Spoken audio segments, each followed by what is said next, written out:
I just don't like it. I just don't like it. I don't like it.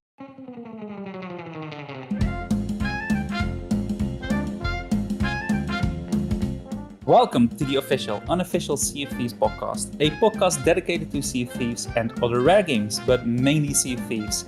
And in this episode, we will be discussing all the good and all the bad of Season 10. We will talk about guilds, and if they really add anything to the game. We will talk about the new PvP voyage, and of course, we will force feed you all our opinions on Saber Seas. And one of the other persons that is holding that spoon is, of course, my lovely co-host. Hello, guys. It's AShinyRay with my new voice transplant. You're doing all right? You're feeling okay? Yes, I am. Don't worry, viewers. I am fine, and I will continue to make videos and be on the podcast. Sorry if you hate me, though. And surprise, surprise, we also have a new guest to help us out with this episode. Hello, I'm going to be AShinyRay's donor for the voice. We're just going through the operation right now. I'm Captain Falcore. Oh, that works perfectly.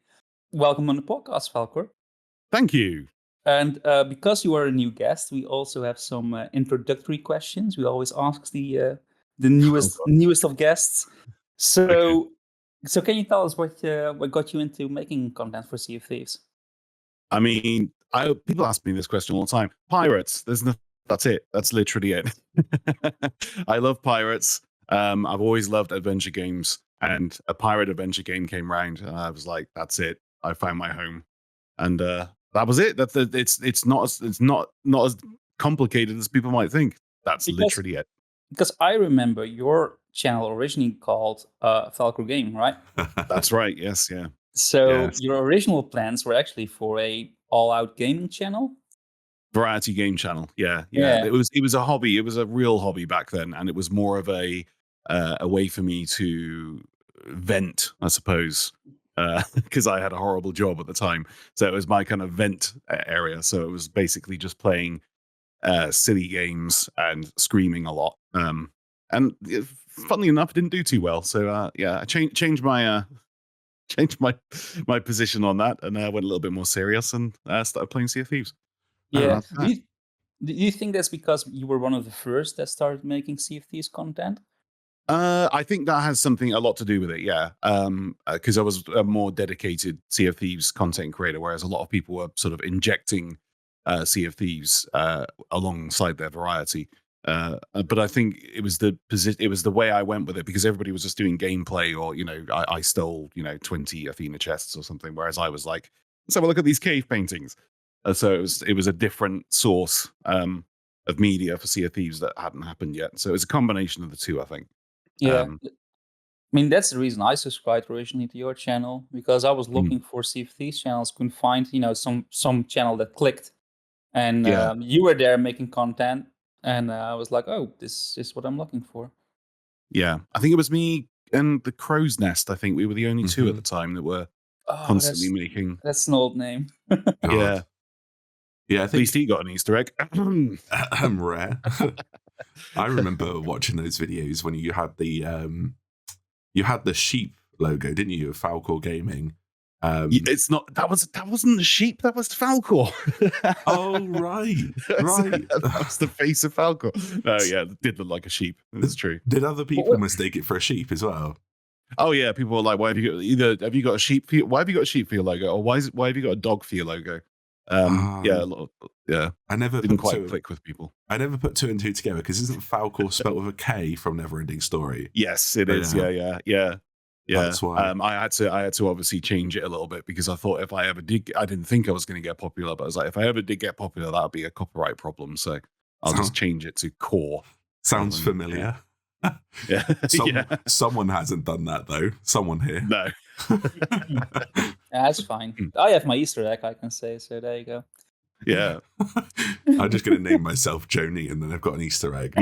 No, what was the Megalodon? I'll change my name to Ash Bacon, so the Megalodon Easter egg is now mine. Yeah. But are you a fan of the Neverending Story then, or what? Oh yeah, big fan. One of my favorite childhood. Well, I say childhood movies. It's like just one of my favorite movies. I love it. Neverending Story, Goonies, all those sort of children adventure movies. Absolutely love them. Goonies. Oh, what a film! One of my favorites as well. Yeah. Can we talk about favorite games too? Favorite games? I mean, obviously Sea of Thieves, but that's a difficult one. Hmm. I'm very much a fan of like base building type games, like RimWorld, Alien Stranded Dawn. Um, I absolutely love Planet Coaster. I don't know if you guys have heard of that one, but you just make your own theme Shores of park. Gold Coaster. Remember that one? Shores of Gold, yes, yeah. I love it because like it's a real nice chill sort of game. I do like high intensity like action games, so I sort of complement those with nice and relaxed chill out type games. So Mhm. I'm a WoW nerd, World of Warcraft nerd. That's pretty much it. Well, all games that take a lot of your time too. Yeah, yeah. And then in between, you still have time to make a lot of videos. Well, at the moment I don't. I've gone full time live streaming, so I'm doing one video a week now. All right. Well, it's more than Yeah, me. yeah. It was about 2 before, wasn't it? Depending on if there was Yeah. stuff Well, to it was talk supposed to be 3, but I couldn't do 3 because there was nothing to talk about. about. So it's just like I'll just do 2. God, those Yeah. adventures last year really padded out the content, didn't they? Yes. Yeah, they did. Yes. Oh, bringing back to Lost Sands days, that was good. That was good content. Yeah. Yeah. But what are your experiences with the drought of content then, Falcor? The drop of content. Yeah, the drought. I mean, Yeah, my dropped. Yeah. pronunciation is not so great, but yeah. Yeah, I think obviously because same with AShinyRay, we've both mostly been sort of story based. When you haven't got any story, you have to obviously change your content a little bit, and the only thing can really, because I don't do gameplay or anything, the only thing I really talk about is either controversial topics that have happened in Sea of Thieves, such as quick swap being removed, or update videos about what's coming, or what might be coming, speculation type videos.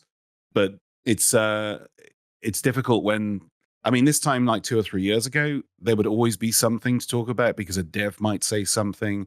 There might be a little hint on a Trivia Tuesday. There was always like a talking point. Whereas I would say last 12 months, there's really been nothing to really kind of talk about. And if they ever do say something that is that sounds like it might lead onto something quite interesting, it never actually comes into fruition. So it kind of gives you this feeling of, is there any point in speculating anymore? Because nothing seems to be happening. So it's difficult on that scale. Mm, I'm sure it will come back, but at the moment it's difficult. yeah. Do you have good hopes for next year? Yes, I'm positive, but we just have to wait and see. The fact that they say Flame Art's coming back next year, that does excite me a little bit, but it also disappoints me that they haven't said when Flame Art's coming back next year, because 2024 is 365 days. So I would like it sooner rather than later, please. Thank you very much. So the final question we have is, what game would you be making content for if Sea of Thieves didn't exist? Probably World of Warcraft. Mm.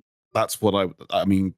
It was always my intention when I made the channel to do Sea of Thieves and World of Warcraft, but Sea of Thieves kind of took over, and I was enjoying making. I still do enjoy making content for it, but it really took over, and it's one of those things where I'm always like, oh, I'll insert a World of Warcraft video at some point because it's the lore of World of Warcraft. I could literally be 112 before I even get to the end, doing 5 videos a week, telling people about the lore of it, because it's certainly a lot larger than Sea of Thieves lore and a lot more entertaining, in my opinion.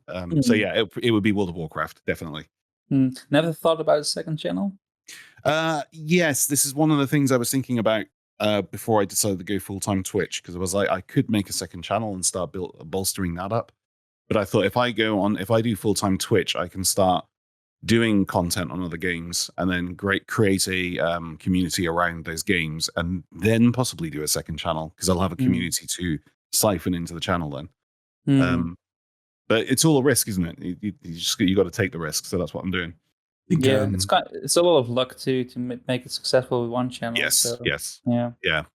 I think a lot of people, especially in the Sea of Thieves community, 2023 was quite hard in the sense that if you're a content creator, for a lot of people, it was a crossroads, wasn't it? Yes. And we unfortunately saw a lot of sort of streamers either stopped going full time, or they lose their Twitch. They're not their Twitch partnerships. Their Sea of Thieves partnerships. Yeah. And a lot of that is, there is a lot you can do as a content creator, but if the game's just not releasing content, then that's a really hard thing to do. Yeah. And I think a lot of people did consider doing either full-time Twitch, like you said, starting YouTube channels, or doing secondary channels that aren't based on Sea of Thieves. Yeah. Oh, yes. Yeah. Loads of people doing it. Blurb's doing it now, isn't he? He's got a secondary channel. Yeah. Can't think off the top of my head, but yeah, there's and lots of partners losing their positions, mainly because they didn't want to play the game anymore because there was nothing there, so they were losing their hours and they were losing their partnerships. Yeah, it's hard to stay, as a streamer. I think YouTube's a bit easier, but yes, it's easier to make a sort of content because it's on demand, and you can.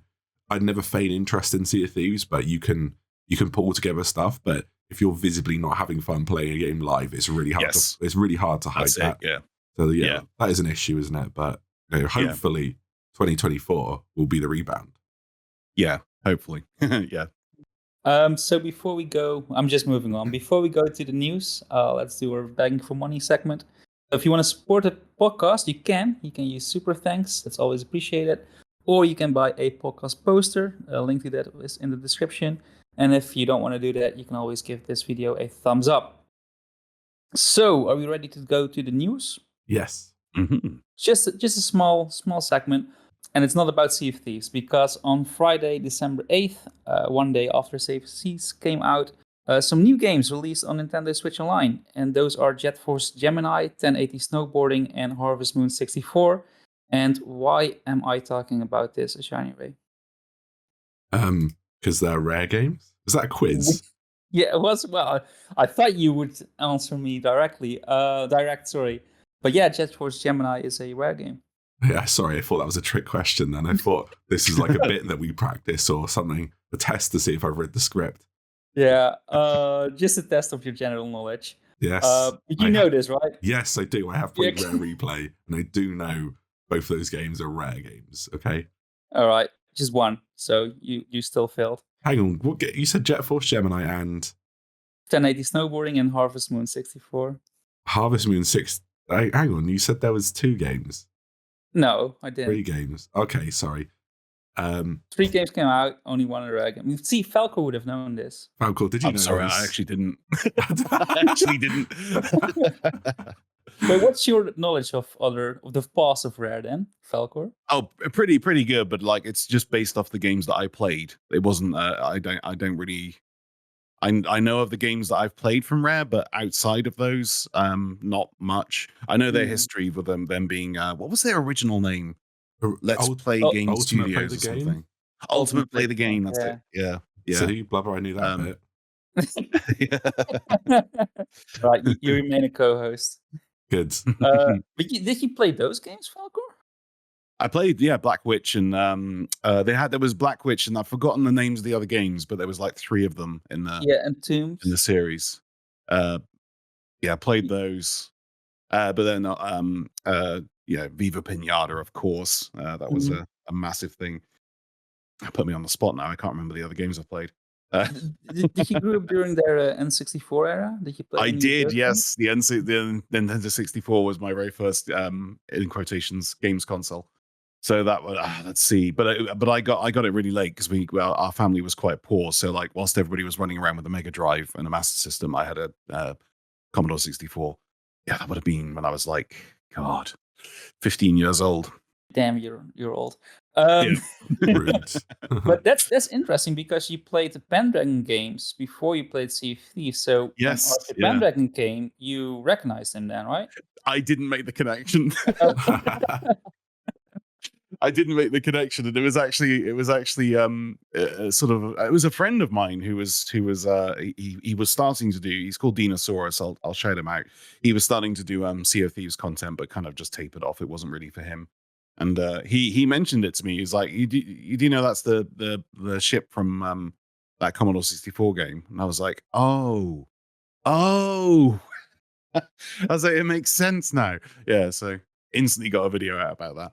But yeah, Nice. Yeah, that's great. I like that they referenced that. I wish they did it more. Yeah. I wish we went to Dragon Skull Island too from those games, but we'll Yes. see. Yeah.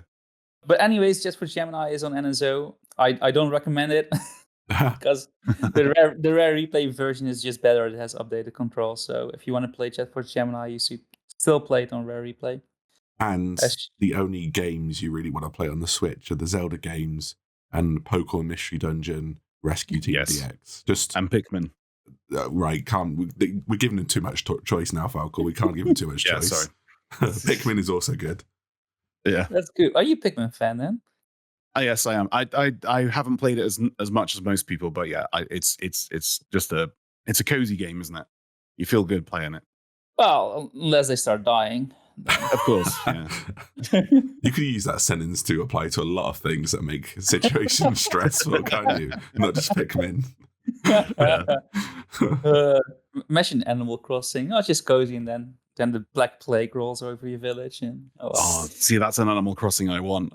The Peggy 18 Animal Crossing would be amazing. You could even apply it to Sea of Thieves. You're just chilling with the boys on your galleon, and then they start dying. Scurvy. Yeah. All right. Now some more Sea of Thieves related news, I should say. Some controversial topics because some stuff is getting fixed in Sea of Thieves. Drew Stevens, senior designer of Sea of Thieves, talked about this, about fixing some exploits. He said some are fine, like ladder juking and wall running, which I've never done, wall running. But he also said others are not, like DPI switching. It's when you put your sensitivity high up and mess it around so your hitbox looks different. Or manipulating the physics of the game to launch yourself over great distances. That's also no. And I guess most players agree with this, but the one that's a bit controversial is loot sprinting, or also called loot juggling. It's getting fixed.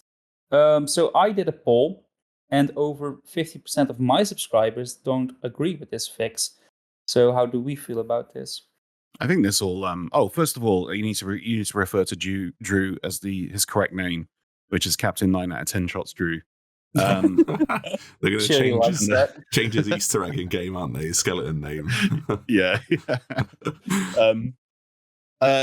Loot sprinting. Now, this falls under the same thing as me as dig cancelling. I don't think I've ever had an experience in Sea of Thieves where I've seen someone dig cancelling and I've put my hands on my hips and gone, that's not fair. He dug up that loot 10 times faster than I can dig it up. Mm-hmm. And it's the same with loot sprinting as well. I've experienced people loot sprinting before, and I've never at one point thought it was unfair or, they haven't had a tactical advantage over me through loot sprinting. It's my understanding that the reason why they remove these things is because people have an unfair advantage over people because they're essentially doing something that's not intended. So, like the DPI switch thing. I mean, the DPI switch thing just looks terrible anyway. So I'm glad that's going to be removed. Quick swapping is an exploit because they keep on trying to fix it, and then people keep on trying to find a way around it. That's literally an exploit. But the loot sprinting, I don't think I understand what they're trying to do because they're trying to sort of nail down on all these things to make it a fair gaming experience for everyone, but I don't see that as being an unfair gaming experience. I think that literally falls under the state of this person knows how to do that and he has the skills in order to do it. And it is entirely possible on the controller as well, because I've done it on a controller. It's not about the speed of your setup. It's just you know how to do it, and it's something that pirates I imagine would have kind of done as well. like yanking the treasure chest a little bit, then getting their pistol out and shooting, then yanking it a little bit more. It all falls under the thing. Would Captain Jack Sparrow do this? If he would, then yeah, it's fine. That's the way I always say. That's the way I kind of make exploits. Whether you should do exploits or not, would Jack Sparrow do it? Interesting take. I think the wall running one was Drew used that excuse, didn't he? That Jack Sparrow would do that, but yes, with the wall running, I feel like it's so luck based and situational that a lot of the time they've used the excuse that new players think that's a cheat, but it does look really weird and janky when someone does it to you. And when I've pulled it off, I'm like, shit, I've managed to pull this off here, and you get on the ship when you shouldn't have. Yeah, I think it's fine because it's really luck based, and you have to time it based on the waves, and the ship has to be at a certain angle and stuff. So at first I thought, Yeah. oh, it's a bit cheesy. They should get rid of that. But sort of mulling it over, it's like, oh, I think it's fine. It's not entirely skill based, and it's quite interesting. Because it's really hard to get on a ladder if people. Oh, it's really hard to get on a galleon if people are really good at ladder guarding, and that's one of the ways you can do it. Especially since they removed harpoon boarding as well. I missed that one. I enjoyed that. I feel like Jack Sparrow would harpoon board. Oh yeah, 100%. Yeah. Oh yeah. Well, how do you feel about loose printing then, Ray? Oh, it's fine, and they're patching it. Like, I am not going to kick up a fuss. It's not like the shovel cancel. The shovel cancel is one I was really miffed about because I love shovel cancelling. Yeah, like it's a negligible difference. Like Falcore said, like I've never felt like someone's got loot that I would have gotten or been able to steal from them by using loot sprinting. You know, it is good when you're swimming. It does help out a lot, but it's not going to say, oh, this is where I draw the line. I'm going to stop playing the game. Yeah. What about you? Well, I'm good. I think it should have been fixed. Like, it's not intended, and part of the game is that you are slower when you're carrying treasure. But it's a bit like the longer the game is about, the more redundant it gets because we now have all the harpoons. So ferrying your loot from your ship to the different stalls is not a thing anymore. Plus, it's also really late because it has been in the game since as long as I can remember. So it's a bit weird that they're fixing it now. That is the problem you see, is that a lot of these things have been in the game for a very, very long time. So it's created a sort of muscle memory. So it's understandable that people get annoyed about it because it's something they've been doing ever since release, I think that raises a really good point as well, Falcore, that anything's on the chopping block now that Rare's getting around to this. And what I thought was really interesting at the start of this, Quick Swap was probably one of the most controversial ones. A lot of people go, oh, yeah, it's so good that the sweats, can't use it anymore. But you have to realize at this point there's going to be an exploit that you like using, and that's going to get patched. If Rare doesn't like it, there's always that risk. The one I'm worried about next is the ladder grab through the sloop window. I feel like Jack Sparrow would do that, but it's, again, confusing to new players because how did that guy just get out through that window? Exactly, yeah.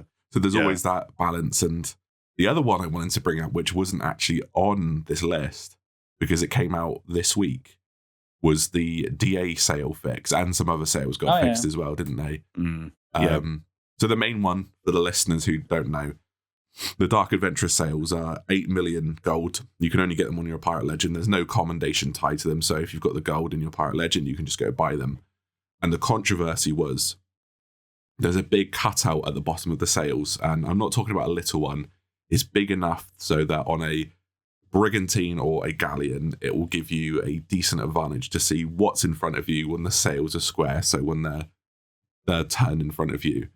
And it's been a big bone of contention in the community for a while because people use it to get an advantage. Other people use it because they like the aesthetic. To be fair, I don't think the Dark Adventure sales look good. That's just my opinion. But they changed it. They look worse now. They look worse now. They changed it so basically there's no cutout at the bottom. And this is a big point of contention because Rare has also changed some other sales. And now because of that, some of these sales have lost their character and look a bit crap because of one, maybe two sales. I don't think the Lunar Festival sales are probably used for that. I think they have overcorrected this, in my opinion, and they've ruined some sales for the sake of just this one set that's been left to fester for years. But what do you guys think of it? Do you think the DA sales and the other sales being fixed was a good thing, or do you think Rare's gone too far, or do you think they shouldn't have touched it at all? I think changing the DA sales 100% was a good thing because mainly not due to the fact of it giving you an unfair advantage. I was just getting sick of seeing DA sales on every brigantine and every galleon I ever saw. I was getting so sick of it. So I'm glad that's gone. The problem is, though, like I said before, is that it's too late, isn't it? This is why people are getting angry about it. It's like all of a sudden they've just gone, you know what? Let's just change everything. It's like it's angering people because of that reason, not because of the change. It's just that it's taken so long for it to be changed. Yeah, you're right. Because when those DA sales came out, like everybody was making videos like these are the best sales. You gotta get these sales now. So they knew it was not Vantage, and then years later they're like, no. Yeah. It is lovely. Like when the update came out, I don't think I saw one DA sale anywhere. They're not and it worth was the so money now, are nice. they? It was so nice. They're not worth the money. But I saw lots of Eternal Freedom sales on Briggs because they're very holy, should I say. So I'm wondering if people have now replaced the DA sales with the Eternal Freedom sales. I bet that's a headache to get changed as well, because those designs would have been approved by Disney. Yeah. So that's going to take a while if they do change them. Yeah. A couple of years. Huh. Maybe they'll do it for Pirates Life Part 2. Yeah. How do you feel in general then about certain cosmetics giving advantages? I can't think of any other. Is there any other cosmetics that give advantages? Pistols. Well, some Eye of Reaches are slimmer. We have I suppose. Yeah, we have the Ancient Spyglass. That's a bit sharper. Yes. Yeah. There's also cannon flares, isn't there? The cutthroat cannon flare is one of the best to use because it hardly gives you a plume. We'll edit that bit out. Yeah. No, it's good. You need to pay for it in Emporium, so that means they got money for better updates. So we'll leave it in. That's pay to win, though. That's pay to win. They have changed them, though, haven't they? They did it with the Crimson Crypt flares. They've changed it, but it's still better view. I mean, you can literally see the cannon. It's funny actually because you can see where the cannonball comes from the cannon when you fire it, and it doesn't come from the cannon; it comes from your forehead. So that's interesting. Oh, new meta. Yeah, forehead meta. Yeah. But no, I think cosmetics. It's difficult, isn't it? Because like obviously some cosmetics do have an advantage, but that's mainly just due to the sizing of them and stuff. It's not necessarily an advantage. But yeah, it's a difficult one because what are they going to do next? Make all of the sniper rifles twice the size or slimmer to ensure that people have got a fair advantage, because there are some sniper rifles or just weapons in general like that literally take up 50% of your screen. They really do.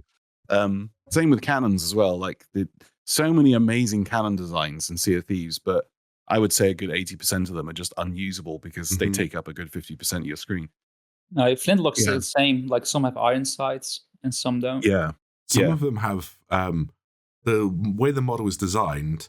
If you say use the ebony flintlock, if you use a crosshair on your monitor, you can see that the middle of the sight is right in the middle of the screen where the bullet goes. You have other ones that, for some reason, the model is lower, so you basically end up aiming too high, so the bullet would go over your target. But that's just the way the model's designed, and the sort of barrel isn't lined up with where the bullet should go. It's a bit annoying, especially because some pistols look really good, but they're basically unusable because of that. Mm-hmm. Yeah, same. Like I stick to the ones with iron sights. Yeah. Yep. Such a shame. But do you think they'll ever change that? Like remove the iron sight? God. Well, at this stage, nothing's safe, is it? I think they'd sooner remove the iron sights and make them all bad rather than changing all the bad ones to looking good. Yeah. I fear you're right. All right. Hopefully they don't listen to this podcast. We know they do. That's the problem. Yeah, shit. I felt so good. Other developers listen to the podcast, and now it's a handicap. Yes. Maybe we should just edit this whole bit out. Well, we'll see. Are you ready to move on to the next topic? Yes. Yeah. Because we're finally going to talk about Season 10. And we'll start with guilds. So Season 10 can easily be divided in 3 separate updates. First, we had the guilds coming, then a new PvP voyage, and finally a PvE mode. But let's start with guilds. So thanks to this update, we can join up to 3 guilds together with a bunch of other people. Together you are working on a shared reputation increase, and this will also unlock various rewards. You can also pledge your ships and sail on the ships of your other guild members. Guilds also come with some new accommodations to complete, but this is basically doing the same stuff as before, while occasionally wearing a different outfit. So how do we feel about this addition? Well, so no. I think I was a little bit when I was hearing about guilds and their promotional videos and stuff. I was a bit. I think am I safe to say a lot of us were very kind of like, I mean, it sounds good. You know what I mean? Like, hmm.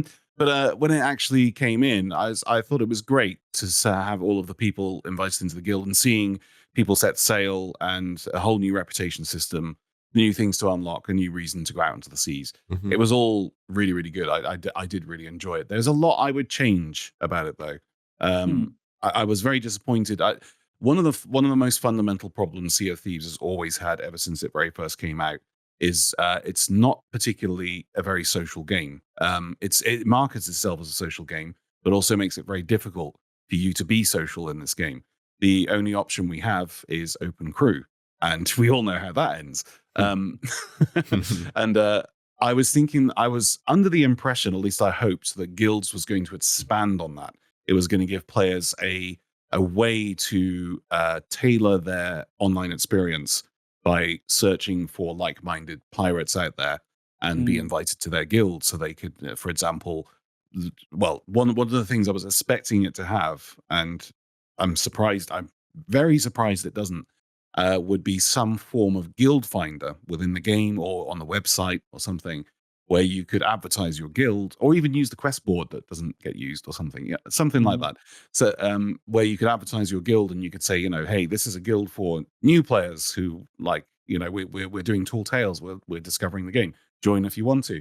You click on it, the guild owner sees the request and he decides whether he wants that person or not. And then you've got a band of merry fellows all doing the same thing and having a great time. But so I've been trying this out on an alt character, organically trying to invite people to my guild as intended, which is, giving the little guild scroll, getting the little guild scroll out and trying to invite people to my guild. I've been doing this for 7 streams now, so that's 6. I can't do the math. 6 hours a stream, seven times. I haven't got one person to join my guild because you board someone's ship, right? And you're like, do you want? And you get blundered in your face before you can even start. Hmm. And there's no other way to do it. Like my first thought was maybe I could just stand on the ferry, and when people die, I could stand near the door and go, "Looks like you died. You know what helps you not dying? Joining this guild. Like just a funny little thing." But you Hmm. can't get the guild invite out on the ferry, so so that's redundant. Another idea I had was going onto open crews and getting the guild invite out, going to an open crew, making friends with someone, and then saying, "Hey, do you want to join my guild?" But you can't use the guild invite on a ship that isn't your guild ship. You have to be on your Hmm. guild ship to use the guild invite. So I know there's Discord, I know there's forums to go on, but I'm very disappointed that this wasn't considered um, for guilds to have a much easier way, because it would have really brought the community together, right? And that's what the whole update is about. It's about community. Yeah. Um, and there's no it's the least community driven update that's all about community. So that's the thing. Like the guilds themselves, I think they're fantastic. I just don't think they were deployed very well. That's pretty That's much it. Yeah, that's a really good point because all the guild invites go outside of the game. Hmm. Like everybody's on Discord to make their guild work, and Yeah. you post your rules about the guild. They're also on Discord. Like we have a separate Discord with especially a guild that we're part of, and it's all outside the game. So that's a really good point. How do you Mm. feel about it, Ray? I was a guild detractor, a proud detractor before it came out because I wasn't very excited about it. When guilds came out, I really do like them, and I continue to like them to this day. Don't get me wrong, it wasn't what we needed to kick off season 10, nor do I think it was necessarily worth all the delays because it was about 10 months we were waiting for it all in all, wasn't it? Because it was meant to come out in December last year. But having that sort of role play aspect was really good. So I naturally created a guild that was all like Flameheart supporters. And we were a bit umming and ahhing about this, so we didn't really know what was going to happen with it. So we've got that guild that's basically all Reaper themed and is really cool. We've done quite well. We've got our distinction and what have you. But something I wanted to bring up from that is that it did create a bit of conflict in our friend group because we also had another guild that, me and Blubber are part of. And it's based on a sort of group of friends we've been playing with for a while. And the whole idea between the Flameheart guild is that you have to be a Flameheart supporter to join it or a Reaper's Bones enjoyer. And that created Yeah. a bit of divide because we did quite well and some people weren't too happy that they weren't invited to this guild because those stipulations. Mhm. And Blubber was easy to get aboard, actually. We got him to embrace Flameheart very easily, but others were quite resistant to change. And off the back of that, there's this thing now where, because we're all part of the guilds, we're part of the Flameheart Guild and the other friend group guild, whenever we go to play, it's like, okay, which guild are we going to progress? And I always say, let's do the Flameheart one, because we're further ahead. We can unlock the commendations, and we're all part of it anyway, but that still creates a bit of conflict. So it also inadvertently, I wasn't doing it to leave people out, but that was one of the rules, and that was part of the roleplay aspect. It wasn't me being nasty, and it created this divide that inadvertently would occur with other friend groups as well, especially with the whole 3 guild sort of structure. But yeah, I enjoy seeing the progress bar go up. I enjoy having a look at the commendations. Guild outfits are quite cool. They're really tedious to move around, but overall, good update. Has some caveats and released just at the wrong time. That's how I'd sum it up. Yeah, agreed. Yeah, Blubber, Yeah. your opinion on guilds? Fairly negative. Okay. It's the same thing, like what you said. It's the wrong time. It's not what the game needed, especially coming off of captaincy. And this is just more progression, more menus. Very just watching numbers go up and not really adding gameplay. But for what it is fine. Like, it does give the camaraderie you want with your crew. It always needed that because you want your own fleet, so to say. But still, it's just menus, and you get in, and that's about it. So some things I do like is that it's basically a sovereign faction, and you can earn rewards that way. I like that. Something more to earn. It's also less of a bonus compared to the Reapers faction, which I also agree with, because Reapers should be a bit harder and the rewards should be a bit higher for that. So yeah, I'm happy it's there. But like you guys, it came at the wrong time. But on the other hand, like, if it was next year, that would be even worse. So yeah, it should have been in year 1, but I'm glad it's here now. Yeah. Good. What guilds are you part of then, Falcore? My main guild, which is the Flock, is I'm only in 2 guilds, the Flock, and I've got an alt guild with the one I was telling you about, where I was trying to get people to join, who is literally Herman Toothrot. I made a Herman Toothrot character, bought the Pirate Emporium cosmetic for it. He's even called Herman Toothrot. He's in, what's the name of the? He's in the guild Banana Karma. But yeah, he's just by himself because he can't get anyone to join the guild. But then again, he is a hermit, so it kind of makes sense. Are you thinking about joining a 3rd guild? Yeah, it's a bit like what AShinyRay said though. Like, when you've got 3 guilds and one's doing really, really well, you don't necessarily want to join the other one when you're doing so well in one of them. This is, one thing I would like to see with guilds, actually, just since we're talking about it, I would like, how you get alliances in the game. It would be nice if we could actually alliance guilds up. So, you could put an alliance between 2 guilds, and the other guild will get, like, it'd have to be a lot lower, but like, say 25% of the progression that the other guild gets. That would be nice to see, to stop that. But yeah, I might join a 3rd. Yeah, I don't know. We'll see. If it's higher level than your Flock guild. Yeah. One thing that's good about it, because the Flameheart guild Ray was talking about is higher in level, but if you unlock the clothing and cosmetics there, you can just join your lower level guild and you can still equip it and go for those Yes, that's accommodations. true. Yeah. So it doesn't really matter all that much. Personally, I choose the guild for what I'm feeling like that day, or what other people decide for me. Because if I want to go murder and steal, then obviously it's the Flameheart guild. But if I'm just playing solo, I just I'll just start my sloop on the other guild. So there you go. But just quickly, another thing with guilds, that's one of the biggest bits of feedback people say, and it's a very good bit of feedback. How you choose your emblem at the start, and then obviously your logo for your guild and everything. I don't know whether this was ever. It probably did go through talks when they were producing guilds. It's a bit disappointing. Maybe it's something they can do in the future, but when you put your emissary flag up, I feel like it would have been really nice if that emissary flag would have been your emblem and your guild logo on the emissary flag. And more to the point, when you unlock the the guild ship set, it is the color scheme and the logo of your Mm, guilds. That would have been a Wow. really nice addition, because it people have would. been asking for custom sails and all sorts, and that would have been a really good way to do it. Yeah, So that's a hopefully great that's something point. they can do. Yeah, and they're really steep too because you need to be at a very high distinction to unlock all the ship cosmetics. Yes, yeah. And then you have the ship, and it's like it's not even that special of a ship. I think the ship cosmetics were Yeah. really poor, actually. The fact that a lot of it's just recolored sovereign stuff. I guess a sovereign Yeah. faction, but Yeah. when you're looking at, I think one of them needs guild distinction 9 or 10, which is ridiculously high. Yeah, it's just a little bit ridiculous that was the reward. But the clothing's already good. Yeah, So they it's did funny, isn't something it? 'Cause right there, didn't they? yeah, the clothing's so easy to unlock, and it's so much better than the ship set. So you gotta. I don't think distinction level 10.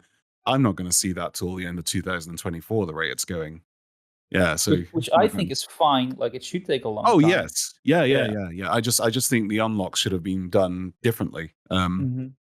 Which is quite prevalent for a lot of the unlocks that Sea of Thieves bring out. They usually give you the best stuff first, and then the crappier stuff later on. Which then sort of you don't really want to bother after that because you've already got the good stuff, right? Apart But do we, from diving. sorry, apart from diving? Oh, Yeah, with well, the hourglass. yeah, you get the Yeah, skeleton curse, the best bit at the end. But yeah. I think, But yeah. sorry, go ahead, Sorry. Blubber. No, go ahead. I was asking, do we have hopes that we're gonna get more rewards for guilds? No. hopefully, yeah, hopefully. Hopefully, no. That's how I say no. Hopefully. Right. Realistically, yeah. Because that's a shame Well, because they do it a lot, right? Like they come with updates and there's progression in accommodations and there are rewards attached to that. And aside from the Reaper chests and the Chest of Fortune, which are basically done, all those cosmetics, we don't really see them adding new rewards to older content. So mm, I'm fearful it's the same for guilds, but hopefully we'll see more. yeah. I Now love. you can go, right? No, what I was going to say is I was hoping that with the whole teaser that they were sort of aligned with the sort of trading companies, that you were able to align your guild with a certain trading company, get a gold and rep bonus for selling to them. So like, you with the Reaper's Bones, you get an extra 50% gold and rep at, level 5 emissary. Or you can do it with the Gold Hoarders or the Order of Souls or Athena or what have you, just to sort of play into that sort of, That's a terrible idea. what? Everybody would choose Reapers again. We see PvE Reapers even more on the servers. Well, maybe 25% for Reapers then, just to balance it out. But the other thing, Give Reapers nothing. give Reapers nothing. You get a bonus if they steal other people's loot. Yeah. And selling guild plaques was another one. I think they should have enabled that you can sell them to any faction, and you get yeah. gold bonus for that. Yeah. Yeah. And obviously, the higher distinction it is, the more gold you'd get for selling that. Yeah. Shall we talk a little bit about the clothing cosmetics Yes. Yeah. and how you need to wear them for the accommodations and how that sucks? Why does that suck, Blubber? Well, that's a rhetorical question. But no, it is. Well, for me, it's the belts. I'm a fat guy. Belts don't look good on a fat guy. Even on slim guys, you don't always want to wear a belt. But the real problem is you need to wear the full clothing set. And you have this game where you can express who you are, what pirate you want to be, and how that pirate looks. But if you're going for the accommodations, everybody looks the same. And that's not what you want. And I get it. Like, you have different roles and there should be clothing attached to those roles. I'm fine with that. But do we really need to wear the entire outfit? Like, couldn't we just have like 2 pieces? Wear 2 pieces and the other pieces you can mix and match what your pirate feels like, what you want your pirate to be, and then you can still go for the accommodations. But instead, no, you need to wear the entire outfit with the ugly belt. There's no other option. Yeah. At least the outfits are on the end though, so they're easy to find. Unlike like some other outfits where you're like, right, where is this belt? Like, But no, I agree that yeah, I always think it's a bit silly that you can commendations tied towards what you're wearing, unless if they're very easy, like when you put on entire Reaper cosmetics for one commendation, that's fine. But when it's this sort of progressive thing, yeah, I think it's really silly. I think it's really, really silly. I think Then you there's need to switch out, yeah. like, oh, there's a Magdalene, let me switch out to this outfit. And oh, we're gonna go Yeah. PvP, let me switch to my Cannoneer outfit. Yeah. Yeah. I think Clothing there's presets would also have helped, but whatever. there's two elements. Yeah, like you said, there's two elements that have probably caused this. We know clothing, what's the word, presets were coming. Mm-hmm. Mike spoke to us about this in August of last year, and then they came on the podcast and they basically said to Mike, "You've announced it a bit early, mate. Can you explain to the listeners why it's not come out yet?" And he's just basically like, yeah, it's just a lot harder than we imagined," which is fair enough. So there probably was this at this stage that guilds were being developed with this in mind, or at least the commendations were. And I think probably that what exacerbated the issue is that these probably started out as costumes, and we all bip on about how costumes are fucking annoying and no one likes them, and they've stopped doing them, thankfully. But they must have separated these into clothing pieces, but not had the tech to do the presets. So we have to now change them one piece at a time. Whereas before, we either would have put a costume on which takes one click, and is obviously worn over your normal clothes, or we would have just had presets. So we could have had those 4 presets available just to switch when we needed. But none of those things really came to fruition. So yeah. Hopefully, So it's our fault, basically. It's our fault for being way too demanding. Yeah. And also Mike's fault for announcing costume presets far too early on. Yeah. Anything else we want to talk about guilds? I think I'm done with guilds. Not in game, I mean on the podcast. Yeah. Well, do we like selling all our ships? Do we use that? I think sorry, Falcore. This is a quite funny story. Okay. I pledged my galleon to our sort of friend group thing, and I wasn't able to play the day guilds came out. And I think the moment I pledged it, because it has the Sea of Champions sales, people were straight on it, and I'm like, "What are you doing on my ship? I've just pledged it." They're like, "Oh, we wanted to use the Sea of Champions sales," and I'm like, "You guys better not sink when you're on that, because it's going to be really embarrassing." And they ended up sinking. Yeah. I think that's a good aspect of it, though. Sorry to sort of loop back, but it's pretty much what I was going to say. Actually, it's anyway, same thing with me. I've got a bunch of like unique sales on different ships, and they're the ships that are strangely always being used and always sinking as well. So it's Brave Vanguard. You definitely haven't been playing since Alpha. Yeah. NAL sales definitely not one NAL. Yeah. That's good. We don't need to fear their sales anymore because of this. How do we feel about the menu? Last question, because I think it's not fun. Oh, the menu. Oh, Yeah. the menu. Oh, the menu. Sorry, which menu the is menu. this? just launching the game. Like it is a trial, isn't it? It really. So let's think. So you start the game. You got Sea of Thieves season 10. You press start game. You go in. Then you got Monkey Island. Then you got Adventure, which is already confusing for new players. It's just because like, wait, what does this mean? So let's say you click on Adventure. You click on Adventure. Then it's High Seas or Safe Seas. So then you click on, let's say, High Seas. Click on High Seas, and it's like, do you want to join? Do you want to set sail? Do you want to charter a ship? Do you want to set sail for captaincy, or set sail for a guild? These days you can do a guild, so you click on guild. Then you go onto the guilds. Then you've got which ship you want to go on.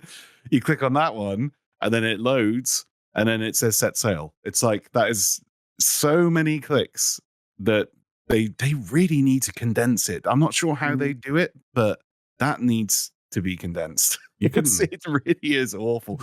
I've been talking to a few new players and stream about it, and like I literally get people coming into my stream just going, "What do I click to start the game?" They're like, "What's Monkey Island?" And I'm like, "Oh, that's part of the Tall Tale series." So I go, so they're like, "So if I click that one, I'm in the Tall Tale." I'm like, no, you're not in a Tall Tale. You're in adventure mode. So like, why is there an adventure mode? And I'm like, I can't answer that question. And they're like, right, so what do I click then? It is very confusing. Yeah, high and safe should be the first option. It should be, yeah. And then you pledge, and it should be a separate option to pledge a ship, but you only interact with it once, and then you just select your ship, and the game should know if that ship is pledged to a guild. Like, why wouldn't you not want to sail for a guild, right? If you pledge your ship to it, Yes, so you don't need that extra menu anymore. So yeah. Simple solutions, but will we see it? Well, not for a while. True. Hopefully. Hopefully. Gonna start using that now. It's code for now. It's funny that you can even get the bonus one of the trailer for the Emporium or the new season. So each month you'll have an extra bonus click that you get to enjoy. Yes, yeah. Oh yeah, that's true. I think. Oh well. I think at least the UI is like bright and clear. I couldn't imagine Sea of Thieves having UI like sort of like Modern Warfare 3. That is awful. But at least in Modern Warfare 3, I can click twice and I can search for a game. As bad as that UI is. Yeah.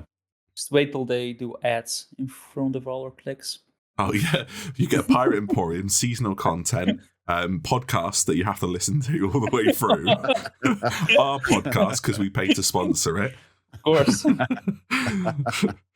Oh well. You could probably get a podcast in the length of time it takes to load some of the menus.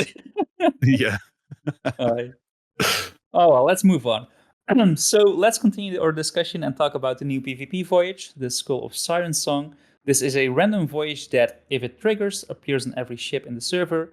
When voting for this, you are tasked by Briggsy in collecting both a key and a chest. When combined, you will be granted the Skull of Siren song, which you need to give to Briggsy, who thought it was a better idea to hide herself between some bushes instead of reappearing on your ship again.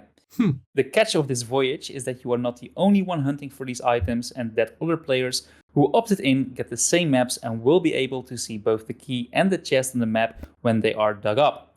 On paper, this voyage is there to promote more PvP, but in practice, there's always a sloop that rather red sees the key after a 2-hour chase. So, what are our experiences with this voyage? Wait, that's a PvP voyage? You've been I playing thought that too was much Safer Safer Seas. I'm sorry, I didn't. No. When that voyage works, when people are doing it, it's insanely fun. But I would say, actually, it's weird. It's been more active recently than it was when it came out, in my experience. But when that came out, the very first day it came out, we had this absolutely amazing battle the very first time. It was like the entire server descended on the choke point for the last island, and it was just brilliant. And then we were like, oh, this is so good, can't wait for the next one. And then the next one popped up, nobody. And for the rest of the day, nobody. We were just digging up, handing it in, digging up, handing it in. And then the following day, again, same thing again, nobody, apart from the occasional swabby who didn't know what he was doing and would scuttle the second he dug up the thing. It was just dead, like completely dead. And even on community weekend as well, in my experience, I thought it was going to be really popping off because we had that title, didn't we, that you could get on community weekend. And also the grade bonus, which would have been 125,000 gold for the skull. Mm-hmm. Still, it was dead then as well, in my experience. This is my experience. I've seen other people actually having better experiences, but this is the RNG of Sea of Thieves, right? Like you can have 6 hours of nothing and then you can have 6 hours of mayhem. But yeah, when it works, absolutely brilliant. I think to be honest, I was more hyped for the Skull of Siren song than I was for guilds. Gonna use the word hopefully again here.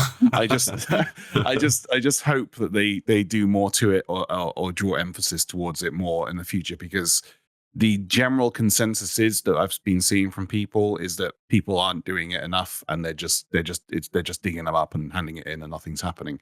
Mm-hmm. But yeah, the idea is great. It's just, yeah, I think we're in a period now where most people playing this game, especially with a lot of new people coming in, they don't want to get involved in stuff like that. So that's what we're seeing. How do you feel about it, Ray? I think it's the best piece of content we've had for a while, and it's easily the best piece of content in season 10. Sorry to be rude, but there's not much competition there. Yeah, I love, like Falcore says, it is a die roll with how good your battles are going to be, because if you get several ships that are interested in it, you can get some really good intense fights. We were on a galleon and we had to deliver it to Wanderer's Refuge, and this sloop of two really good players, well, I'd say one was really good, his friend was decent. They were fighting us, and we were like, okay, if we fight them here, they're just going to respawn and come back, so we'll go to the island. And he just got his speaking trumpet out straight away. He's like, you're a galleon running away from a sloop. And I was like, we'll just sink you when we get to the island. He's like, oh, come and sink me then. And that sort of created a rivalry. And they thought we were swabbies, so they pulled up with the winds to try and get next to us, and we gave them a broadside that absolutely rocked their shit. And they were like, hang on, we have to play this. We have to play this carefully now. So that ended them going to Wanderer's Refuge. They left their ship to go, and they were going to TDM us. And I knew the guy with the pistol was just ridiculously good. He was really good with his quick swap, not his quick swaps, his reload cancelling. So you couldn't even eat, and he was just hitting everything. And we managed to basically have a TDM on the island, and we sunk their ship and stuff. It was amazing. And we luckily managed to get the skull in, and that was like, wow, that was a fantastic battle. And then the other times it's just, we sail from point A to B and then to C, and it's even longer because of this curse. So yeah, a case of, at the start, it's sort of like when they added the Chest of Fortune for world events, and now it's sort of petering off. And I think the problem is there's several problems with this. PvP, there's people that are just adverse to PvP, that's fine. The rewards are decent. The mask and jacket for Briggsy are good. The sales figurehead and flag are also good. But you don't know how to unlock them because you can't view them unless you unlock the commendations. So you wouldn't even know they exist anyway to look for them. The rewards are quite few for something that's meant to would have been seasonal content, because we knew this was season 11's content. Imagine that for 3 or 4 months. And the sort of gold reward is quite poor. 50k is like, oh yeah, that's quite a lot to sort of on paper. But when you compare it to other world events with emissary value, or even the Fort of Fortune and Fort of the Damned, it's really low. And it's meant to be something that's quite heavily contested. So they either need to put the base value up. I think 100k is about fair. That's why it felt really good on Community Day. Or put emissary bonuses. And the last thing is, people complained about the spawning. I didn't mind the spawning too much, especially because it makes the fights really intense. But when you've sunk someone 5 times and they're not even close to sinking you, and they can't take a hit, it's just really annoying. So that also put people off to it. So really good voyage, just has a few issues that can be ironed out, and it just needs more cosmetics as well, and more visible cosmetics, if that makes sense. Yeah, it's the visibility, isn't it? Is the problem, because people are doing it and getting the jacket, and then like, cool, I've got it, and then they just don't do it again because they think that's all you get from it, because there's nowhere that tells you that you can get more. I also think that's weird that they gave the jacket out for 1. Yeah, that's not going to foster engagement because there's no chase. The mask is really good because we haven't seen that before. But nobody knows how to unlock it. I know it's 30 Skull of Siren songs that you have to give in, but you have to find that information out. You can't look at it in the game. Yeah. They could add Briggsy's gloves, belt, boots. There's, I think that's I think it should have been the flag should have been the first thing you got. I mean, it is the first thing you get, but like, you should have handed in the Siren Skull flag. You hand in the skull, then you unlock the flag, and then maybe 5 to get Briggsy's jacket. But again, because this stuff's not in the game, there's nowhere to see where to unlock this stuff. Yeah. Apart from if you watch the video, but even then it doesn't really give you a good explanation. You have this sort of reproduction of the hourglass issue where the road to 100 is not paved with good rewards, whereas they've taken that criticism and overcorrected and put a really good reward at the start, possibly the best reward, so that no one really wants to continue with it. And I know this is really sort of like, what's the word? Caveman brain, but gamers like to have that dopamine. And yes, if you're not rewarding that all the way up to the top end rewards, people get bored and people give up, or, it just ends up in the situation where, I'm not even going to bother with that because I don't like PvP and the rewards are shit. Yeah. I think Rare does have a big problem with earnable stuff in this game for a very long time. And it's a bit better now, but it's still not where it needs to be to keep a player base engaged, especially a core player base like the 3 of us. I think the problem is, though, sorry if you want to carry on. I think I just interrupted you there. No, that was my point. I just almost fell out my chair is all.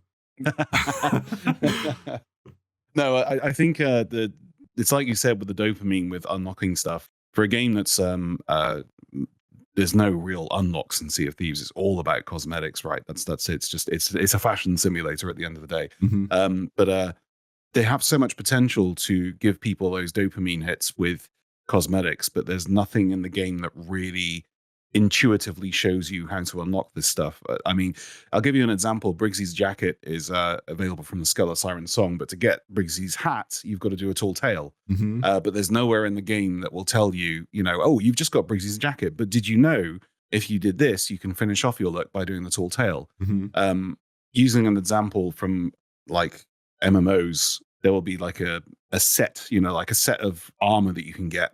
And there's always somewhere in the game that says, how do I complete this set? And it'll give you the whole full thing. Like, you complete this set by doing this, this, this, and this, and this. Yeah. And I think it would be really nice to have something like that in Sea of Thieves, maybe on the menu somewhere where, it shows you your set completions, and then it also tells you how to complete that set. So if you've got Briggsy's hat, for example, there's a little model and it's Briggsy's hat, but the rest of it's grayed out. And if you click onto the jacket, it then says you need to do this commendation to get the jacket. Because I think that's it's one of the main problems with the retention of people playing things in Sea of Thieves is people play this game because they want to get cosmetics for their ship and they want to get cosmetics for their pirate. They want to look as pirate as they possibly can. But it's not intuitive at all to find out where to get these unlocks and how to get these certain cosmetics, because you have to go through menus and menus and menus and menus to find the right thing. And by that point, you're just bored and you're like, we'll go do a fort instead. I think the fragmentation of cosmetics, as you say, is a really big sort of dampening factor of the engagement of this game where, let's use an example of, Briggsy. It's a Briggsy voyage. Let's make it all Briggsy themed. Let's add Briggsy's sails. Let's add the Homeward Dove sails. Let's add the gloves, all that sort of shit. And then, like you said, you'd expect to be able to earn a hat from this as a new player because it's Briggsy's hat. But no, you have to go and do a tall tale. Or, how do I get the Servant of the Flames hat? I got to do something for the Reapers, right? Well, no, you have to go do something for Pirate Legends. What? Yeah. Or, it's weird, isn't it? This Pirate Legend item in the season pass, what is that going to be? Is it going to be Ramsey themed? No, it's Sovereign themed. What? Yeah. Or it just goes on like that. Yeah. And then the season pass don't help that when Rare does bring them back, instead of locking them behind sort of commendations, they're just like, we'll just chuck them behind loads of doubloons instead of padding out commendations where, you have all these Pirate Legend commendations. Why don't you just lock rewards behind that? You've got, not commendations, you've got all these Pirate Legend items. Flameheart's hat and sword. Let's just stick it in the regular stores for Emporiums, for doubloons, instead of tying it to Reaper's Bones commendations or Hourglass levels. And it's all mismatched, and you can just tell it's all sort of brought out as and when it's sort of ready and when they need rewards, rather than having a sort of, let's make this completely themed like this and let's make this completely themed like that. Yeah, it just creates a big confuddlement. And the Siren song is just another example of that. It's even worse, like I said before, you can't even see what the rewards are to even know to grind for them. But yeah, that's enough for me about cosmetics. We bring them up every podcast. Also, just for sake of consistency, Burning Blade set and Flameheart jacket and the rest of the set, please, Rare. There we go. I've said my piece. So how would we improve that? Because we came up with ideas how they should have done it, but how would we improve it now? Like with the hat, for example, how would you let players know that there's a hat they can earn? Well, it's like I mentioned earlier on, we definitely need like a commendation section that shows everything that you can unlock in a game, and then hovering over it will tell you how you unlock it. So for example, if I wanted the entire Reaper's ship set, I would go into this tab. There'll be a little grayed out Reaper ship set. I click on each individual bit, and it says, to get this bit, you need this commendation. To get this bit, you need this commendation. Yeah, that's how I do it. I think that's a great idea. But it also shows a lot how many sets are not completed yet. So it does. Even as simple as, if you look at something in the shop, it says you need to do this commendation. You have to go and find that commendation. You need to do this commendation. You need to sell 500 trinkets to the gold hoarders to get this commendation. Okay, fair enough. Just tells me that in the store straight away, but it doesn't for some reason. Yeah. Because it doesn't even tell you which commendation it's under, does it? To unlock these sales, you need this commendation, but it doesn't say this is a gold hoarder commendation. It just says this commendation. So then you have to search through all of these different commendations trying to find this one certain commendation that's just named. I'm gonna bring it back to the voyage because we talked a little bit about the gold reward, and you guys want the gold reward to be higher. But I've watched some other YouTubers that say it's really high and it's a lot of money for not that much effort. So how do we feel about that? I think what AShinyRay brought up, and I think a lot of people have brought up, and I think it is actually something they have mentioned that they're considering, is giving it emissary value is the way forwards. Keeping the gold the same, but if you're like a level 5 guild, it'll give you the percentage on top of that as well. I think that's the best way to do it. Did they say they were going to do that? No, I think they were in talks about it or something. There was in one of the podcasts or forum or something like that. Mm. They didn't say they were going to do it. They just said that like it's something they've heard the feedback basically. Yeah, I would agree with that. I think that's a great solution. It's also a good reward for not sinking in the void. It's like, oh, you did this without sinking. Here's your bonus. Yeah. Yeah, that would also be cool. Yeah. All right, so final bit. Let's talk about the lore. What's the lore behind these skulls? Mike, where are you, Mike? It's Well, we know a little bit, right? So but it's not. I wouldn't. It's just. Yeah, it's something that I could literally get very, very angry about. Well, please do. This is a safe space. Yeah.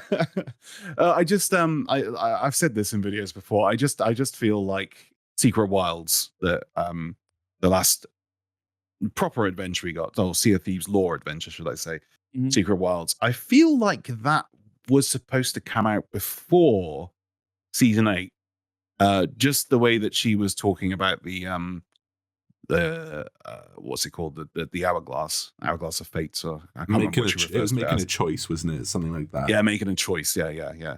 I feel like that adventure was supposed to come out before season 8. Then we got season 8, and it was like, oh, there it is, and then we were supposed to go into the temple after that, where we would find the Skull of Siren song or something, and it would have led on to the adventure, the shared voyage that we have now. I feel like somebody made a very, very good point in one of my YouTube comments, and honestly, he's so right.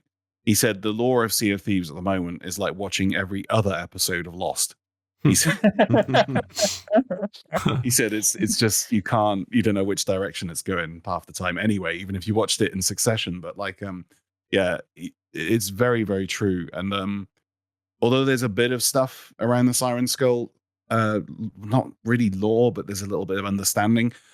It annoys me that it's just Briggsy seems to know exactly what this thing is. But she talks to us as though we should know what it is as well. Like it's like, oh, the Skull of Siren song has always been wondrous. It's like, well, this is the first time I've heard about it, Briggsy. And then the fact that this mysterious talisman that has been sorted after by people, obviously people within the Sea of the Damned, I suppose they want it, the Dark Brethren want it, just happens to be dug up on a random island. It's just a bit sort of, I just don't like it. I don't like it. I think the line with Lorena saying that, oh, it's used to open a portal or summon something of great power, and you're like, why does Lorena know this?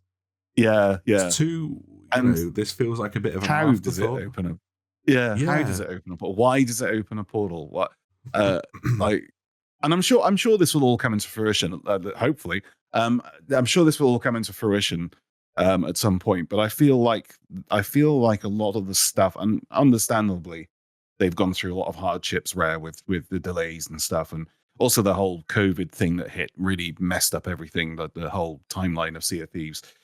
But I feel like a lot of the stuff we're getting at the moment was intended for something else, and it's being recycled and turned into something different, So I feel like the Skull of Siren song and this competitive voyage, the whole mechanics behind it was supposed to be used for something entirely different.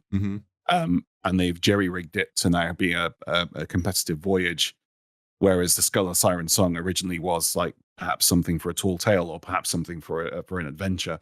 Yeah, that's how it feels at the moment. Like that YouTube commenter said, it's like watching every other episode of Lost. I'm very disappointed in the lore for this adventure, because it has the potential to have a lot of really cool lore, even if it's just journals dotted around the place, I think very disappointed. To sort of bounce off that comment, waiting so long for that. We finished Adventure 11. We get this awesome book saying, oh, there's a temple underwater, or the entrance to the temple is underwater. We know it's in the Sea of the Damned. Cool. There's skeletons there. There's this pink milk that's the cure for the skeleton curse. That's huge in the lore because, that was the whole point of Briggsy's, exploits and, bakes into our character nicely. You flip to the last page and you've got that sort of ancient gate with that fiery monster coming through.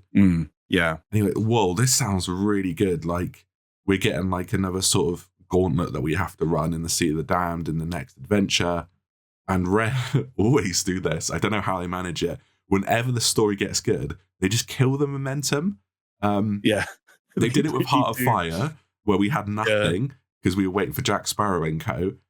And now we had two great plot points. We had Flameheart coming back. We had this Temple Voyage teased, the culmination of 11 adventures, and then it's like, oh, we're just going to start a new arc. And it's just to set up Monkey Island. And then we've had nothing. We've got the Ancient after. Warrior as well, haven't we? Yeah, we've got the seems to Ancient. have just been... And the Ancient Prisoner as well. That's not been explained. And Flameheart's plans that Junior doesn't know about. And you've got all these little tidbits to culminate in this amazing sort of ends to the Flameheart arc. And then it's just not happening. And we know he's been delayed to next year and what have you.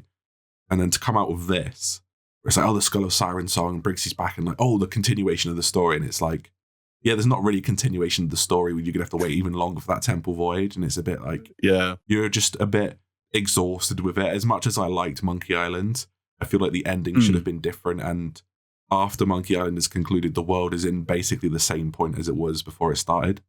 And that's maybe what you want from a crossover. But now we're hungry for lore. And I know loads of people, I read it in your comment section, I read it in mine, I read it on Twitter, I read it on Reddit. People are sick of waiting for Flameheart because we've been waiting for 6 years. And it's still going to be, I don't think it's soon, I think it's still going to be another 6 months.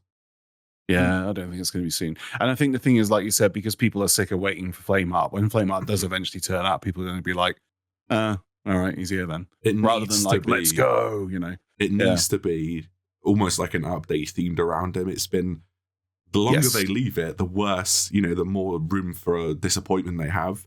It needs to be big. It needs to be explosive. It needs to be think, shit, this is worth the wait, rather than, oh, he's back.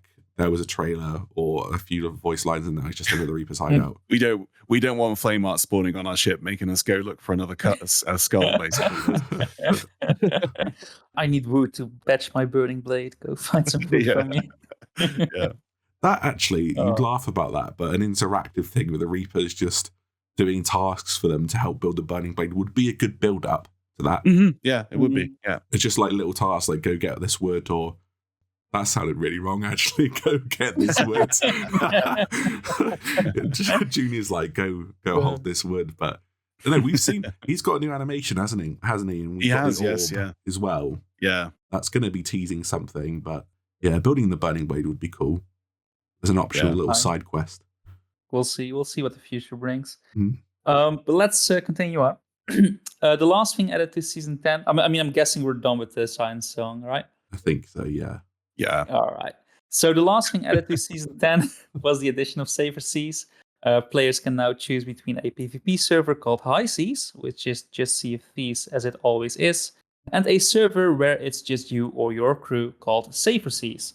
There are, however, a lot of restrictions to Safer Seas, most notable a gold reduction and a reputation reduction of 70%, a level cap of 40 on the trading companies, meaning you can't get to Pirate Legend. A lot of commendations won't count, like the ones from Athena or any related to PvP or other crew interactions. You can't sell captain ships, meaning you will also not progress your milestones. You can't do Hourglass, there's no Chest of Fortune, you can't start Forts of Fortune. Forts of Fortune is there, you can't start Fort of the Damned.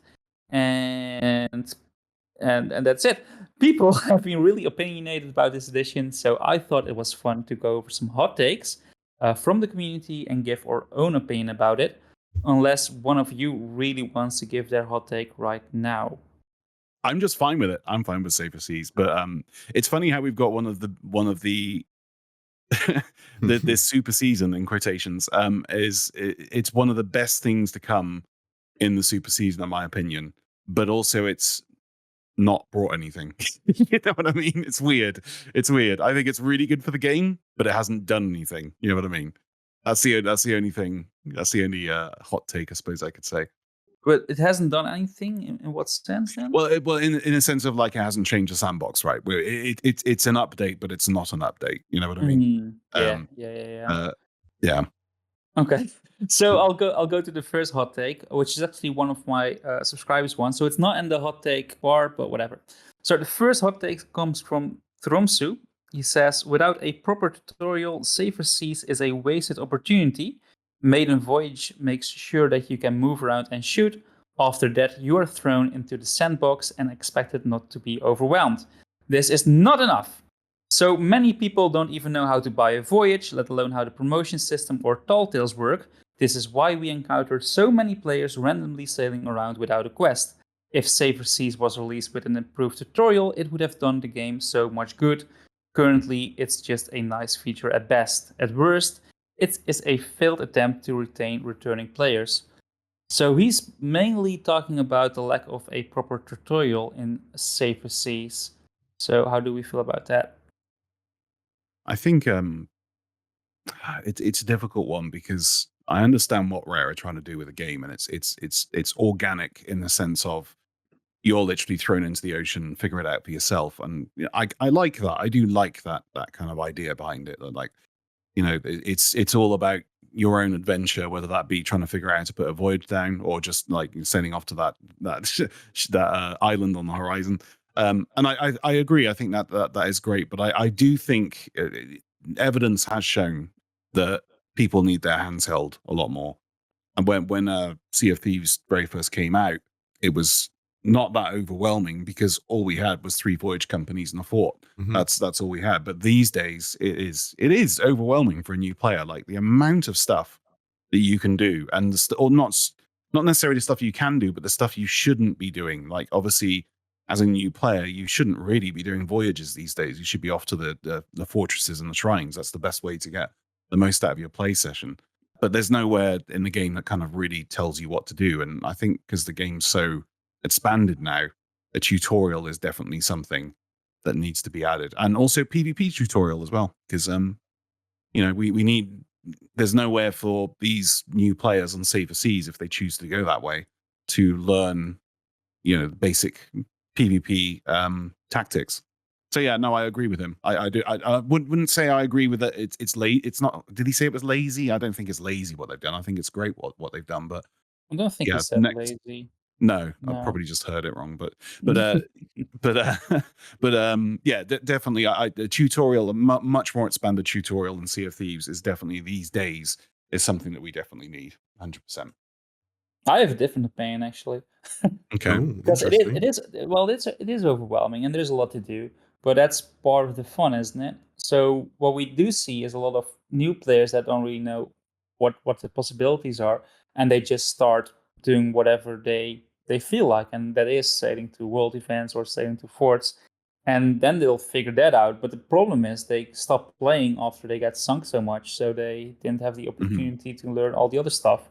So I feel it just comes natural. Like if you have Safer Seas and they do the forts for half a year, and then they're like, I've gotten the hang of this. What else is there? And then they can discover on their own. They might have seen that Telltale book and they're like, oh, hey, I can interact with it. So that's part of the fun of Sea of Thieves, of discovering it all by yourself. So that's how I feel about it. Ray? I come from a different point of view where Falcore made a very good point that when we started playing, I think this applies to all of us actually. We all played on launch day, didn't we? Yeah. So we had the 3 companies and the world event, but even with those few activities, I don't think Sea of Thieves was ever a mystery to me on how to progress or the voyage system. But I think that really speaks to everyone's individual sort of approach when they pick up a new game. I don't always go for tutorials, but I do tend to read. And if I miss something out, I do make sure to try and find out if I, to use an example, Elden Ring, I did skip over the bit about rune arcs, so I didn't understand how they worked.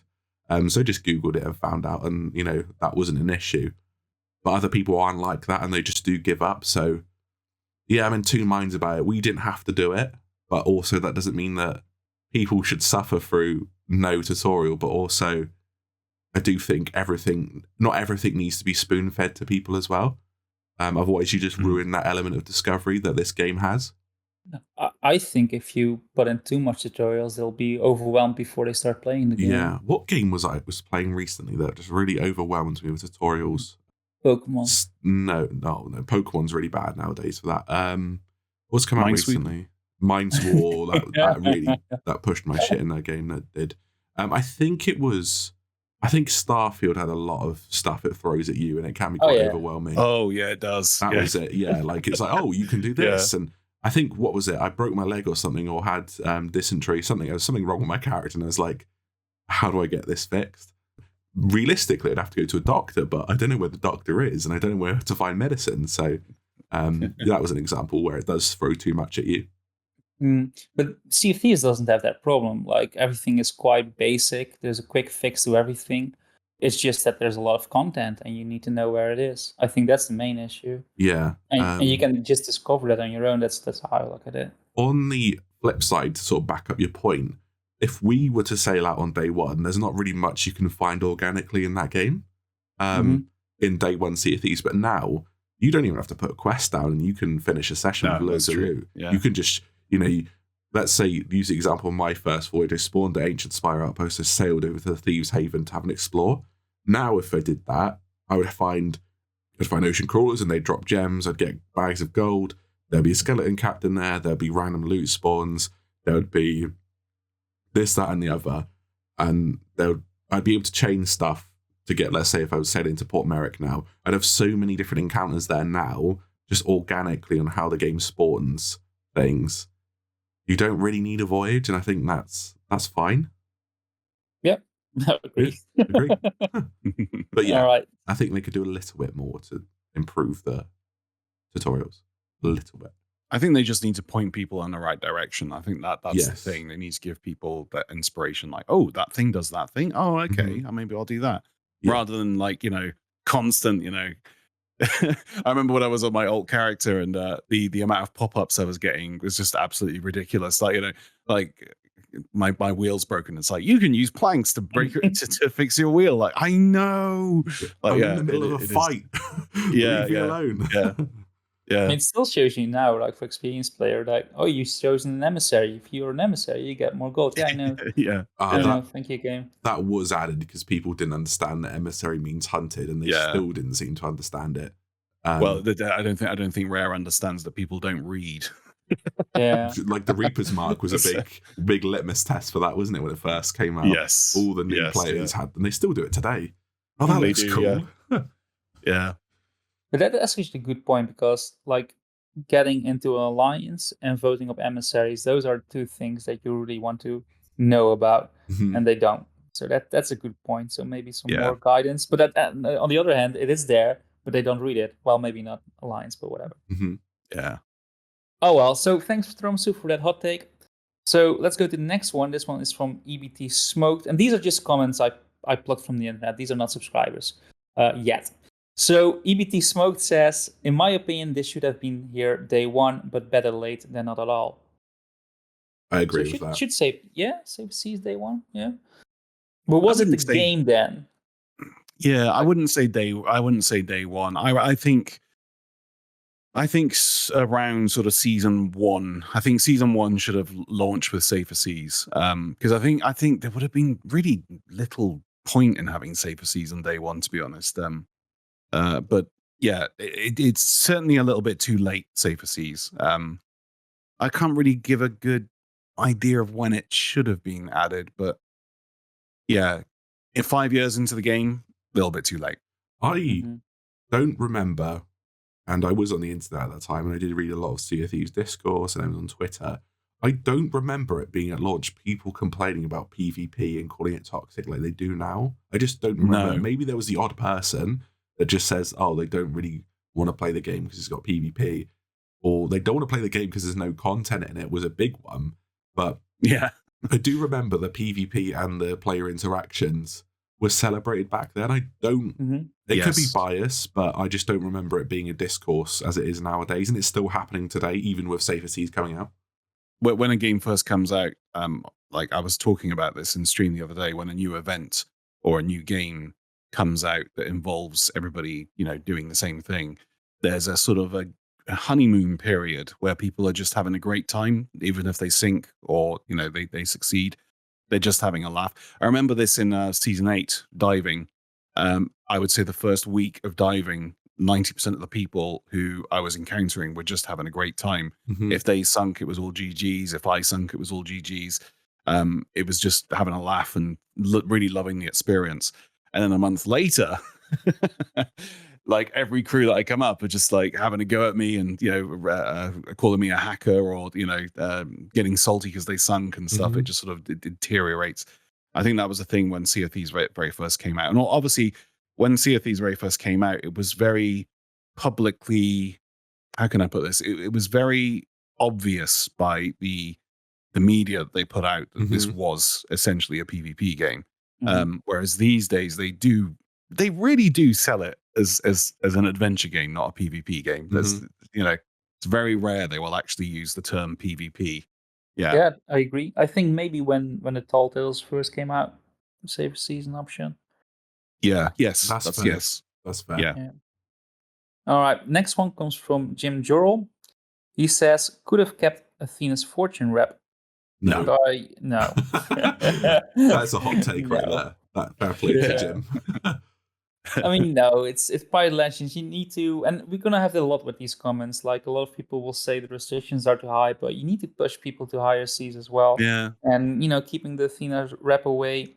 Yeah, totally. Yep. I mean, You're you can't be a legend. pirate legend. Yeah. Yeah, you can't be a pirate No. legend without being a pirate. So, there it is. I think I- Mike said it best that true legends will sail on the high seas, and I think that's a very apt comment. Yes. Yeah. I agree. So Lamparty says, I don't care what anyone says. This update is one of the most important for the longevity of this game. Hmm. I would. I 50% agree.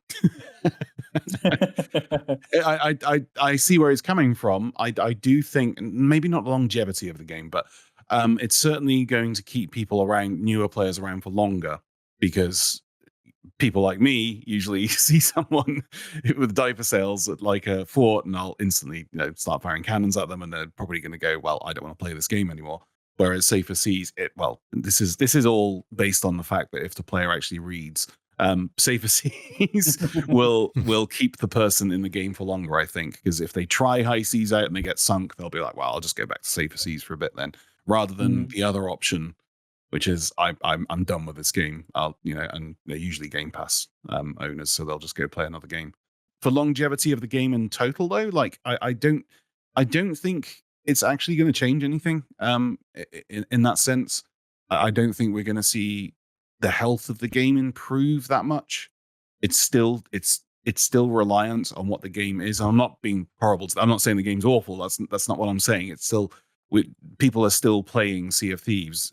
All right, they're not getting sunk by other players, but they're still playing Sea of Thieves. It's no different to playing the game regularly, apart from being sunk, of course. Yeah. But I think people over exaggerate that way too much. The amount of comments I see of people like, every time I log into this game, there's a galleon waiting for me at the outpost, and they spawn camp me. It's like, well, I've been playing this game for 5 years, and that's never happened to me. So I don't know what servers you're on. Yeah. So 50% agree on that, I think. Yeah. You want to add anything to that, Ray?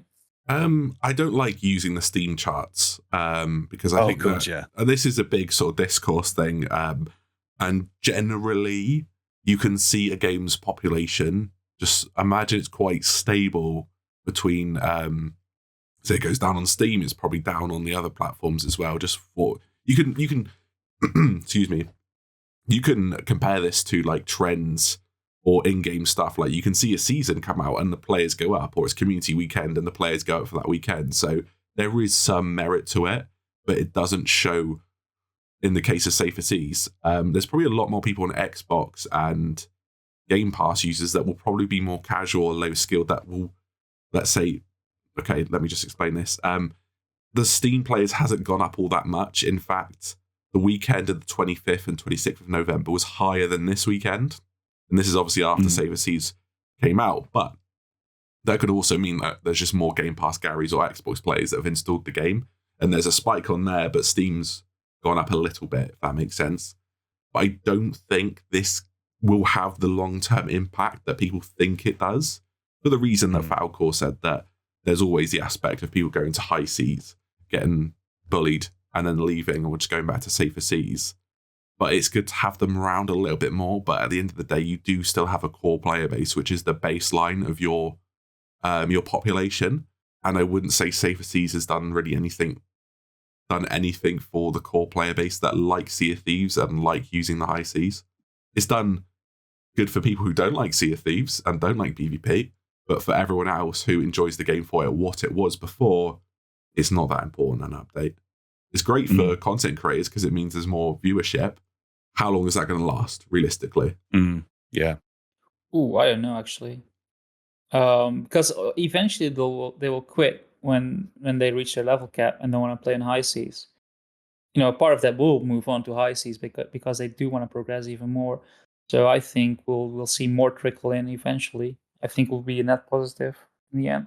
A good point Blurbs raised on Twitter. Love him or hate him, the man generally does have decent takes. That he said that a lot of bad habits are going to be enforced in Safer Seas, and I agree with that. And say you get to level 40 and you max out all your stuff on Safer Seas, and you're like, yeah, I'm ready for high seas, and then you get humbled quickly. Hourglass was the same. It does really set you back, and it will create that crossroads where I'm either going to learn, I'm either going to go back to Safer Seas, or I'm just going to quit. There's 3 things that can happen.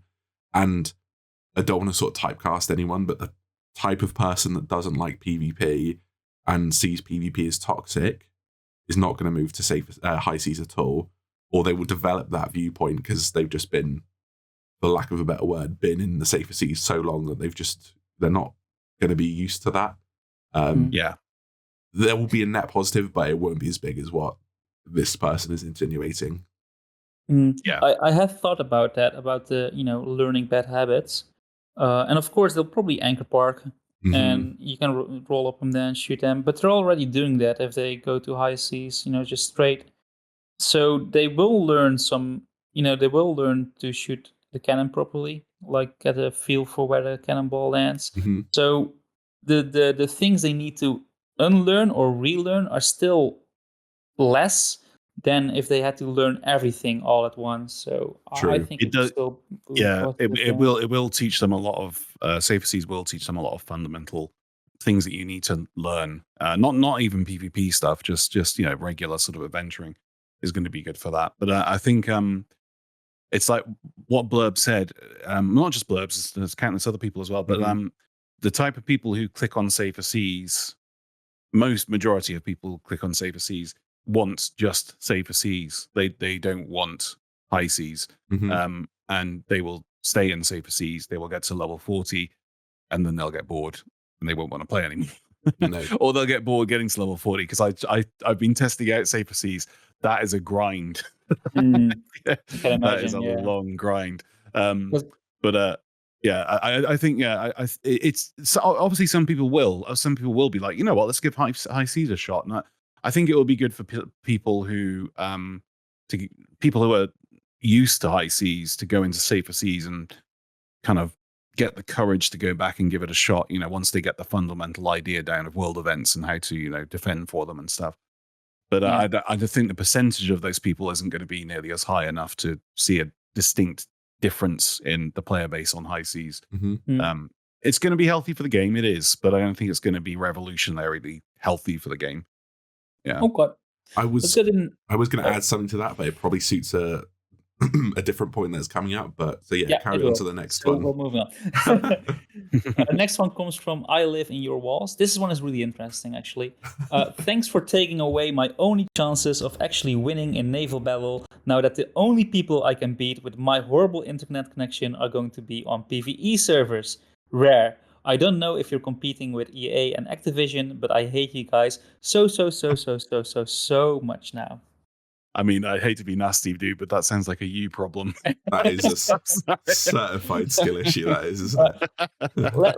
Let's take away the internet connection, because what you will have is the more experienced players will be in higher seas, and that middle ground, that middle level, can be will be lessened. So is that an issue? Well, no, this is the thing. I've noticed. I know it's not been that long since Safer Seas have been announced, but in the time that I've been playing, I've seen no difference in high seas at all. You still get swabbies who are fully aware that they're on high seas, ramming into islands, and not really understanding the fundamental mechanics. You still get open crew, open mic galleons sailing around. I haven't really noticed a difference. Whether or not that will change as the months go on, as people start to get used to. They do have a different option. I don't know, but at the moment, I haven't seen any difference whatsoever. All right. Anything to add, Ray? I don't think you should be given sync just because you're syncing swabbies.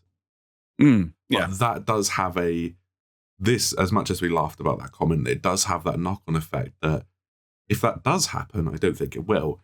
The more experienced players will absolutely be pushing everyone out of it. Because now this person isn't getting their gratification for syncing swabbies because of their shit internet connection. They'll just stop playing. Whereas they would have been playing before on the odd chance that they do have people worse than them. Yeah, it's a weird one. Badly put. It's a badly put comment.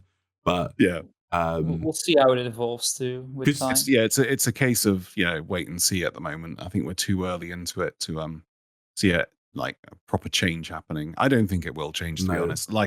Like we've said throughout the entirety of this thing, people don't read. True. So they just click, and there's so many clicks now that you get confused by the time you get to the end of it anyway. So, yeah, you also have swabbies that remain swabbies that want to be pirate legends as well. So yeah. I love the you can tell the sort of brigs. It's usually brigs, isn't it? That go around and bully new players when they come against actual players. They shit their pants.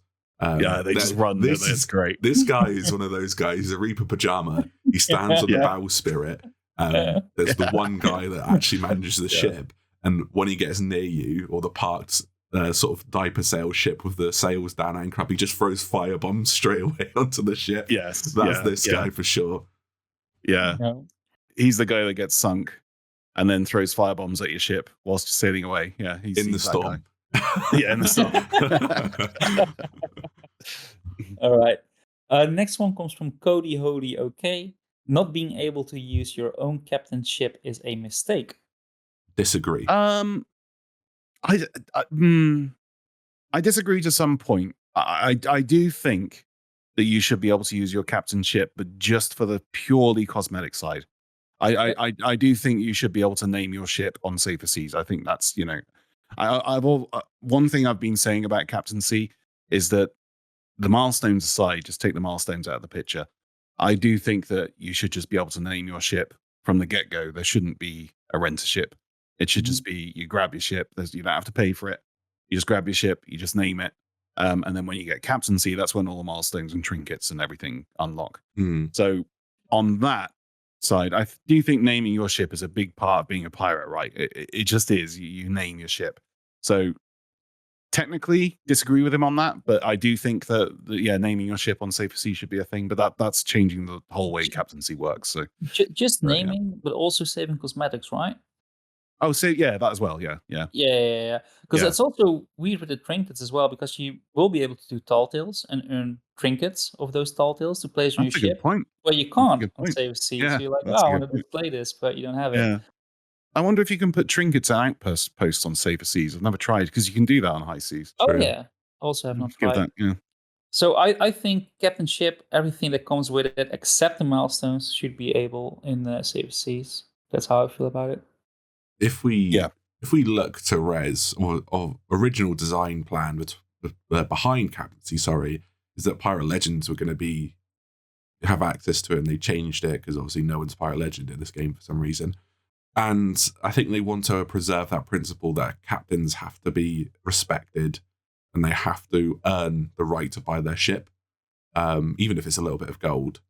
And I think that's why they've kept it, along with the fact that maybe it's just a pain in the ass to code to have. I think that's the real reason. You have captaincy on high seas where you got access to all this cool stuff, but on Safer Seas it's just naming ships or milestones or whatever you want, or decorations, and they have to code two separate instances of captaincy.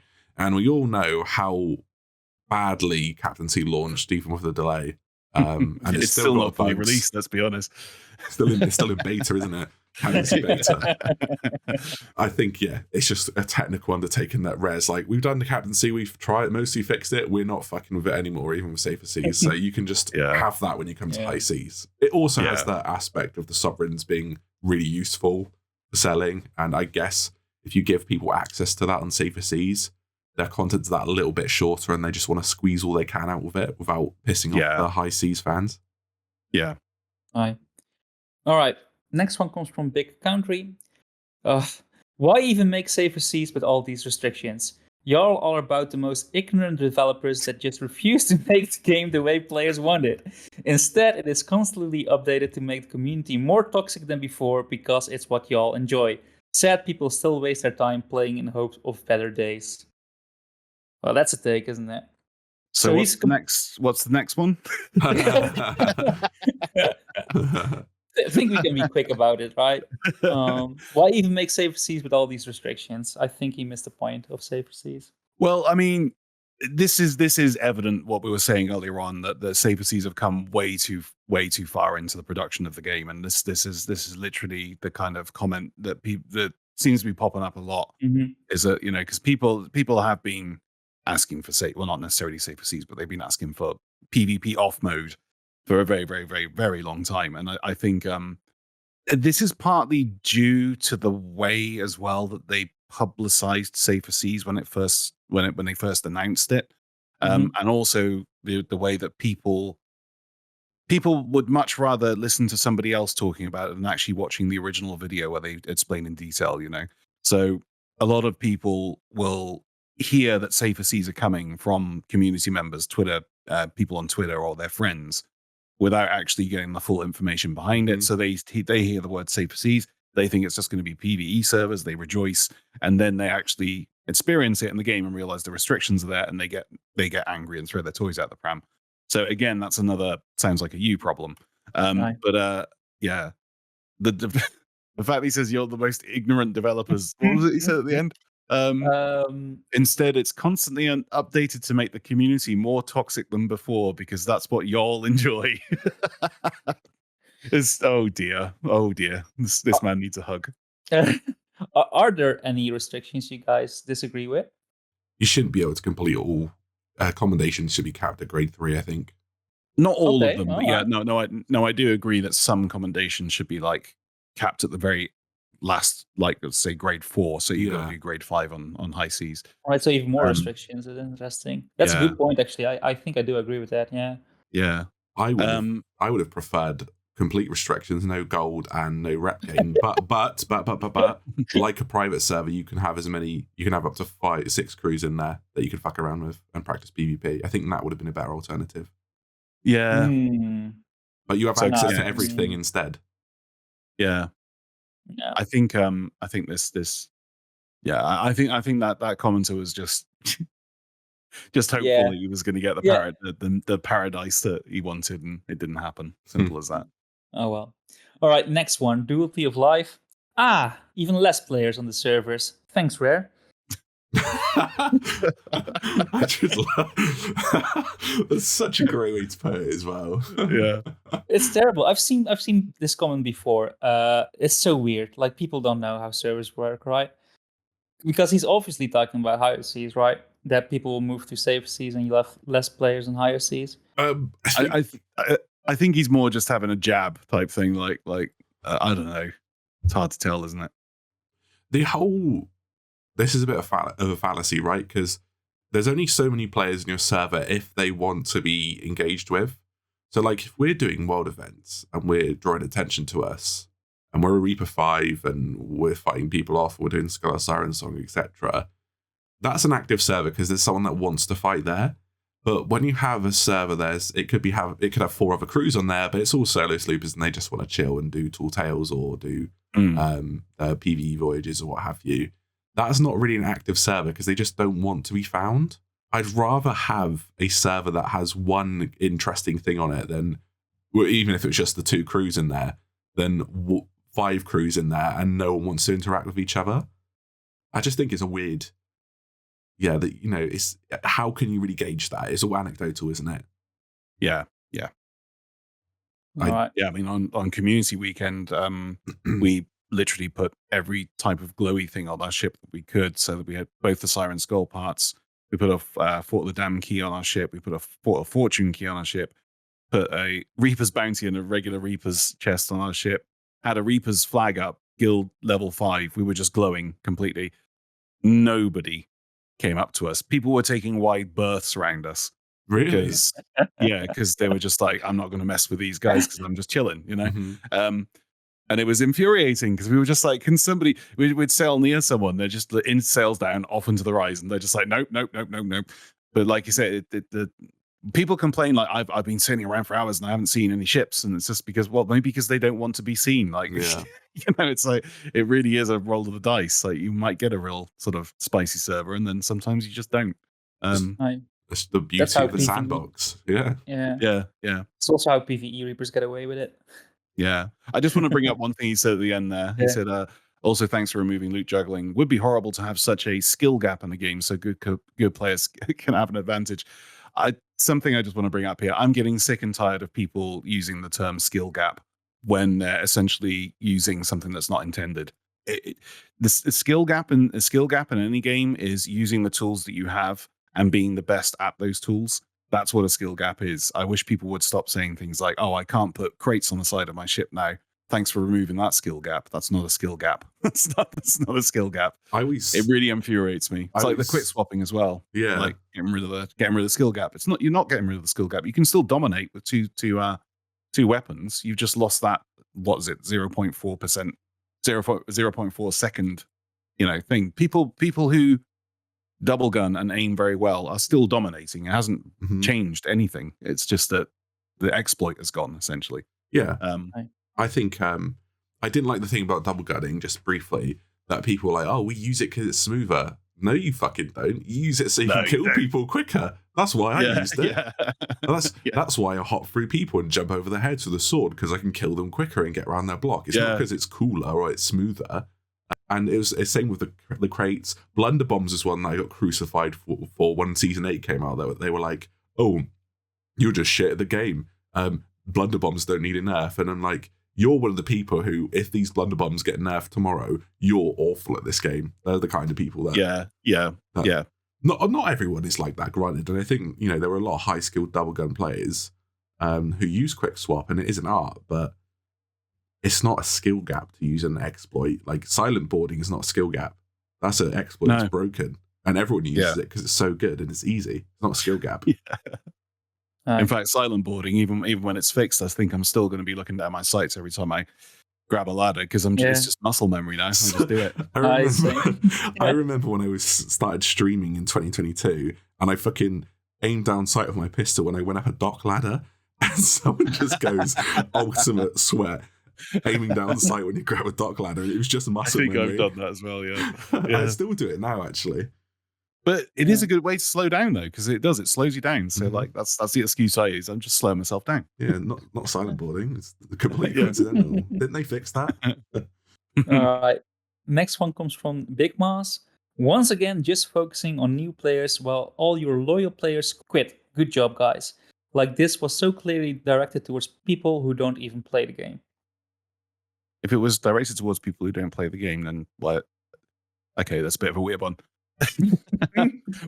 Once again, just focusing on new players while all your loyal players quit. This is another one of these posts like, I no longer like the game, so therefore nobody else likes the game because I don't like the game. It's one of those my friends stopped playing, therefore this game's dead.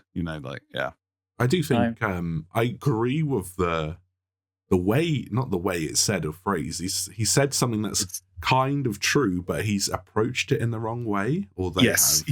Like, Rare do have an issue with releasing stuff for people who've been playing the game for a while. But as I said in a recent video, we're not the ones making money when we making them money when we download it on Game Pass. We're not the ones buying stuff from the Emporium. We're the ones in their ears saying, you need to add this. This isn't good enough. This is great. I'm not playing anymore. So why would they cater to us, basically? Yeah.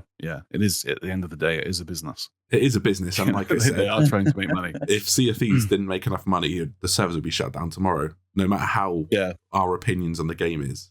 So yeah, it's nice to have a bone thrown to us, like, you know, Siren Song or Legend of the Veil, or Season 8 was a great example. But yeah, unfortunately, they will always focus on trying to onboard people. But I do agree that they don't do enough to retain those players. Maybe Safe Seas will help that, but we'll see. Yeah. We'll see. All right, next one comes from GRC Cora. The game is changing its identity every update. What is this game? A pirate era sandbox or a non-threatening sea? Not like there's enough content to fuel Safe Seas. The game's stories are about meeting other pirates and fearing the unknown, not some Disney casual player nonsense. Nonsense. I mean, again, this is one of those comments where he's got a good basis, but he's putting it wrong. He's putting it across the wrong way. I kind of agree with him a little bit in the terms of like, what is this game? Like, which direction are we going here? Like, nothing to do really with Safer Seas, but to do with just the updates that have been coming out. We have like a massive PvP update that's just brilliant, and then followed by, you know, let's all be friends and have let's all be friends and make a guild. And you know, it does this, but at the end of the day, this game is a sandbox game, so it doesn't have an identity. This is the thing. It's literally a sandbox. You know, you your parents put you in it, you dig through it, you find a cat poop, you think it's a sausage. You know, it's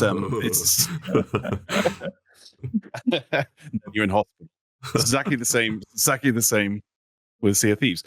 Yeah, this game's story about meeting other pirates and fearing the unknown. I mean, that you can do that in Safer Seas, right? I mean, you can go there with your friends. Yeah. And then there is fear of, like, you know, Megalodon, Kraken. I know it's, for us, that's not fearful, but for a new player, it is. Disagree with what he said, but I agree with some of the points. I just think this game is ballooned into something that is a bit different to the original intention. Oh, yes. Not in the say that Rare's done a 180 or anything like that, because a lot of the stuff they have added, and a lot of people don't understand this, is that new world events, new Legend of the Veil, new such and such, new this, that, and that. It looks like PvE content, but it's there to not pigeonhole, to funnel players into different sections. But ultimately, there's other things that are like, let's use adventures for an example. There are some adventures that are designed to have player interactions, like, say, Shrouded Deep, for example. They even added loot at the end of that to encourage people to fight over the loot at the end, which is quite crazy to me. Lost Sands, Return of the Damned.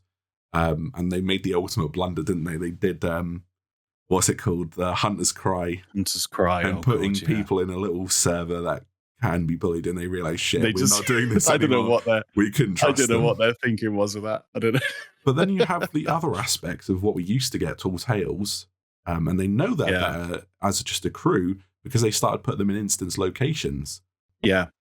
So whenever you talk to different people, and we all probably have slightly different views. I know me and Blubber disagree on what's good and what's not, and what season's good, what's a bad season.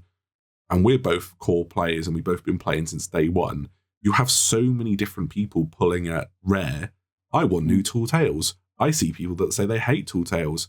Falcore wants new Tall Tales, but he also wants, I don't know, expansion to guild system. I don't want that. And, you know, we agree on some things and disagree. And everyone is pulling at Rare on social media. And it's partly their fault because they've released such eclectic content, but also you've had this game balloon into so much more than what it was originally.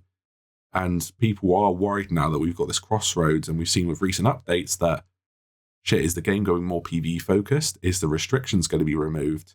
And will that cause a split in what sort of updates are coming out in the future? And that was a very real concern for me, is that, if Safer Seas numbers are really good, we're going to not get much PvP content anymore. Great, because if we get good story content, I'm happy. But the other half of the game that I love is just not going to be updated or improved upon. Is it a fear you also have, Falcore? Yeah, it's well, I wouldn't say a fear, but like it's a sandbox game, so they can't have a direction. But I think they do overly bloat some of the decisions that they make, which I think makes the community fearful.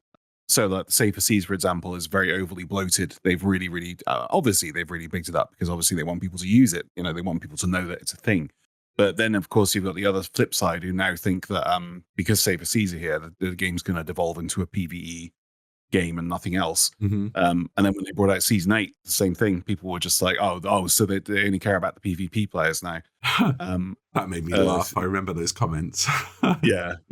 It's just so funny. I think a lot of people who play the game are so used to the way that other games work.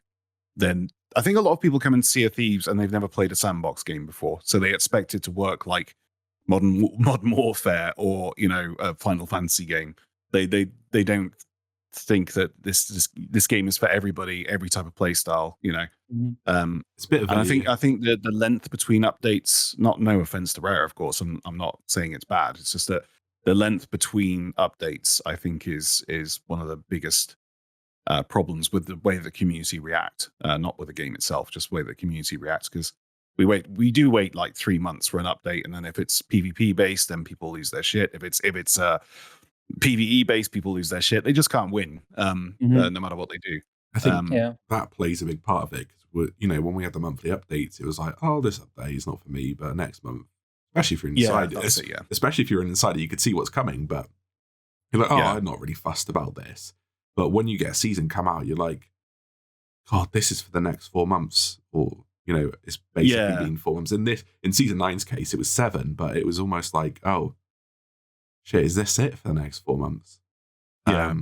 Especially with adventures disappearing as well. But if you don't like that thing, it might turn you off for a whole third of the year. Mm-hmm. Yeah, exactly. I think I know there was lots of bugs involved with it, and I think one of the reasons why Pirates Life did so well wasn't because it was Disney, it wasn't because it was Tall Tales, and it wasn't because it was Jack Sparrow or anything to do with that. I think that one of the reasons it did so incredibly well is it was a massive surprise. Mm-hmm. And I think it came at a point as well when the game was what was that? That was season 2. So we had 2 seasons where not much really happened, right? We had these 2 seasons, and it was kind of like, it's all right, but it's not what I was expecting, especially coming off the tail end of 2 of the best Tall Tales this game's ever had. Mm-hmm. And then season 3 came out, and that massive announcement. And I mean, for me personally, I love the fact that Jack Sparrow was coming, but I was also a little bit disappointed because I was like, I don't want Disney in this game, but I was like, it's good. But it was a surprise, so it was like, oh my god, they've actually pulled the wool over our eyes.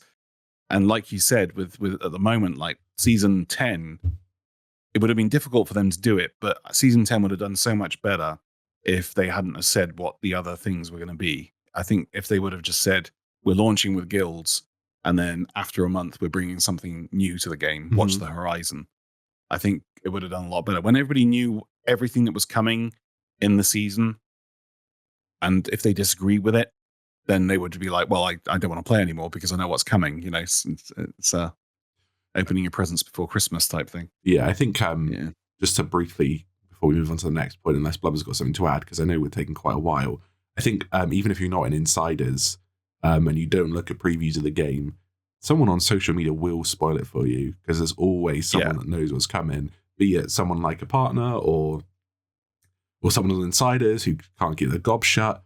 There's always that sort of underlying thought of, oh, we just know what's coming next. We always know what's coming next. And I think Rare would be good to not put stuff in insiders, stuff like, story beats or little features and stuff, just to have that surprise for everyone on day one.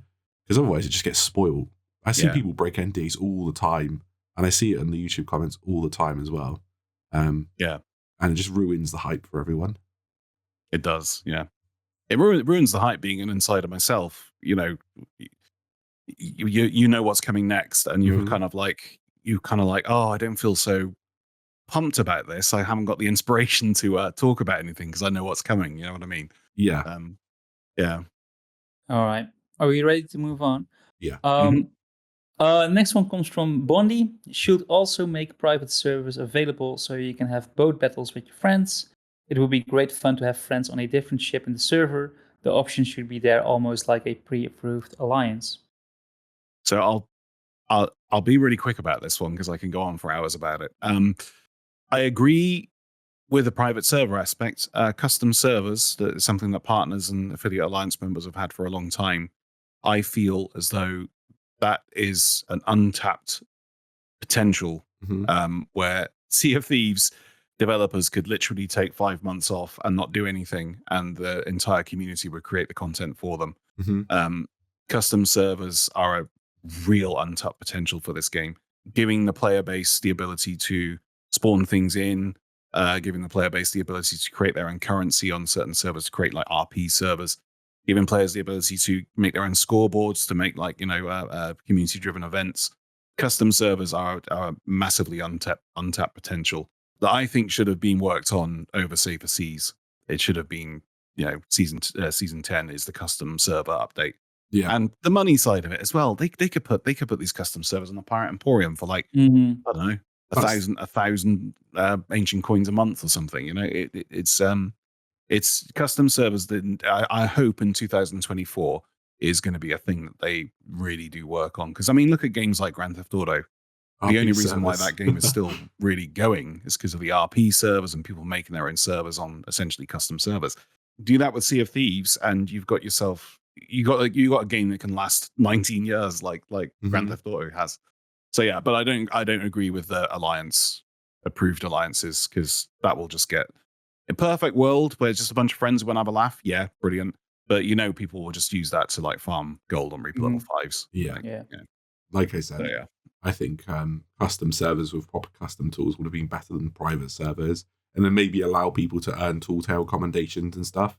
Oh yeah. in yeah. those. But outside of that, there's, like Falcore said, there's an untapped potential. Imagine RP servers, or having your own like D&D session in Sea of Thieves, Yeah. and having yeah. the dungeon master fly around and spawn shit in. That would be amazing.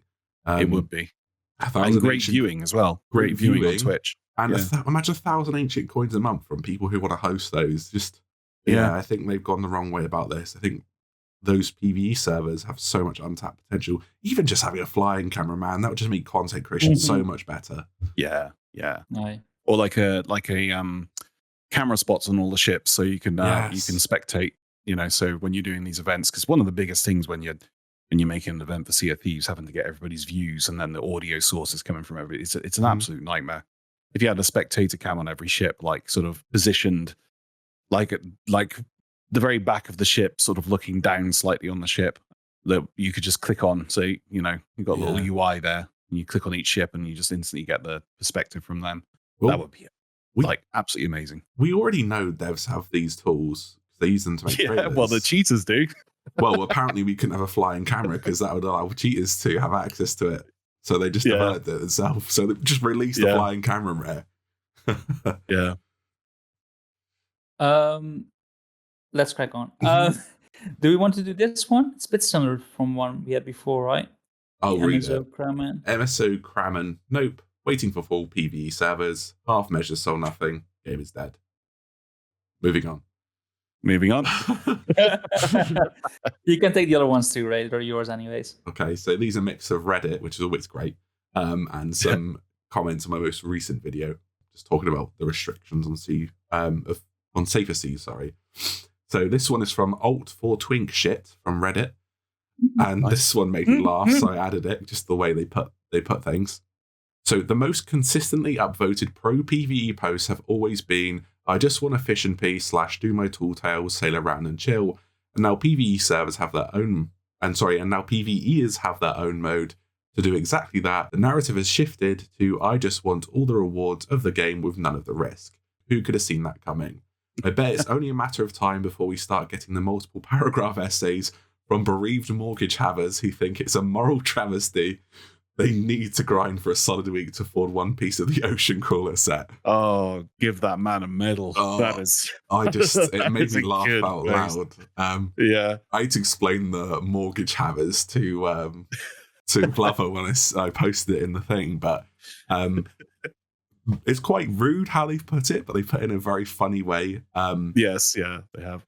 Basically, just to sort of capitalize on this, you do see a lot of time on Reddit, a lot of posts on Reddit that they want a game to chill out because they've got a wife, kids, they've got a job, blah, blah, blah. None of us force them to do that, but apparently everyone has to change their game because of their personal circumstance. They're not wrong in saying that they just want to chill out, but for me, if I want to chill out, I will play a game that's relaxing and not sort of high stress sandbox game with other players Yes, in it. exactly. Yeah, And I wouldn't expect Basic any Bias other. Pirate. Yeah. I wouldn't expect, I wouldn't go to the Call of Duty developers and say people are killing me with this in a PvP game that has PvP, and you need to change that. But yeah, ultimately, do we agree with this point that obviously before the funny sort of take on the mortgage havers, I do find it funny that the narrative has changed and we never really saw this before until Safer Seas came out, because it was, I just want to chill, I just want to fish, I just want to do the story. We've seen loads of people say these restrictions are too much, we're punished for not wanting to do PvP. For me, sorry, the game was designed with PvP in mind. You've been given an inch, you can't take a mile. Yeah. I think it's not the same people, actually. Like, the people that just want to sail with the family and do the tall tales, they're just happy. They don't really care about having less rewards.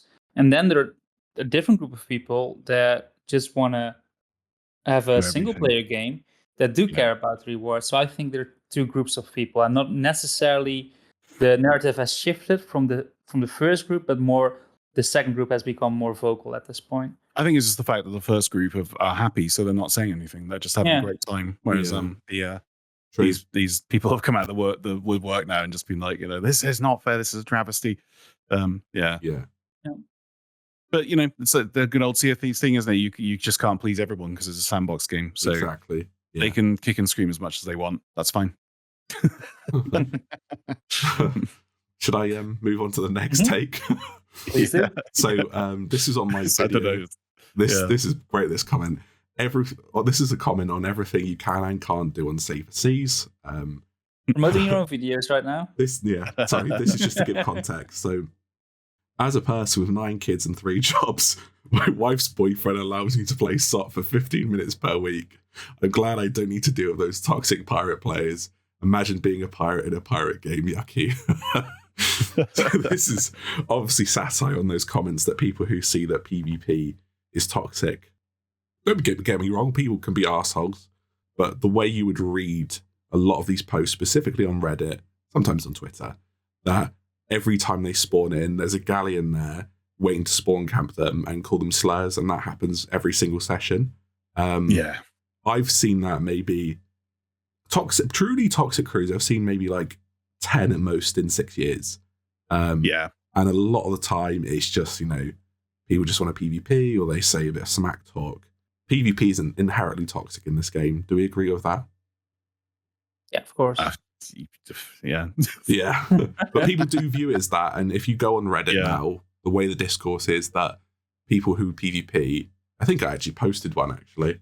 If not, it's on my phone. I'll find it in a second. It's a really short one. Actually, I'll find it right now since we're on the topic, because I'm going to forget. I screenshot it yesterday because it was a really spicy take. But if your meaning of fun is ruining the fun of other people, then you're a and don't deserve to have fun. There we go. Yeah, that was the take. Oh dear. Yeah, I think we don't need to comment. I think you know. How we feel that was just the bookend for that comment. It's the people he's taking the piss out of, basically. Anything to add on that satirical comment?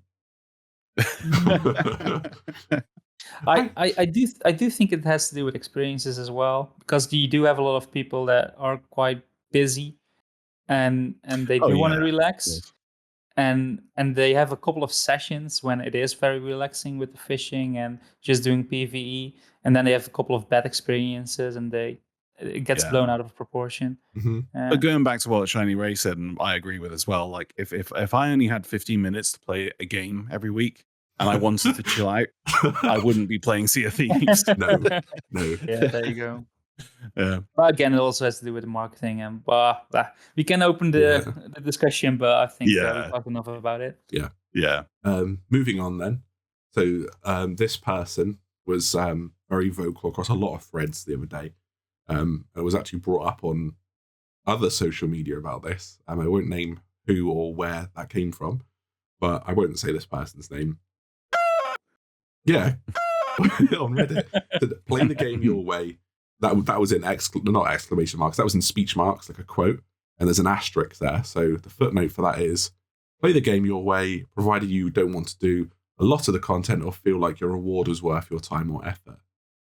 really bad way to put it. But look, I love the idea of safer seas, but I think having the punishments for doing it are unnecessary. Having fun shouldn't have a cost. It's interesting how they've put that that's a punishment for them for not liking PvP, and that's a cost. Whereas if you're looking at brass tacks, that is technically true. It is a cost for not wanting to do PvP. But you could just flip the script and say you're rewarded for more risk, which is the whole design of the game. Everything that has good rewards mostly in Sea of Thieves, world events, Fort of the Damned, Chest of Fortune, Skull of Siren Song, there is increased risk. Emissary system is a great example. And if you manage to triumph over that risk, you are rewarded more for your time. Yeah. And you're having more fun now. It takes longer, so I don't get the complaint. Exactly, yeah. There's more content for you. So anything else to add on that one? I'm just off the top of my head, I was just thinking to myself, imagine if Safer Seas was the original way to play Sea of Thieves. That's how it launched, right? It was just one ship. And then 5 years down the line, they added PvP servers. I wonder what the reception would have been for that. It would have been positive, I think. Yeah. But going the other way, it seems controversial, but we go back to this, that it's been so long that people are ingrained and they have this idea of the game that are core players versus people who think they know what the game's about, and obviously decided that the game should be molded to them, and Rare did listen to them. Yeah. But yeah, that is an interesting take. I reckon it would be really positive if Sea of Thieves launched the other way around. Yeah. Anything else to add, Blubber? Nope. So this actually circles back to this last take we have.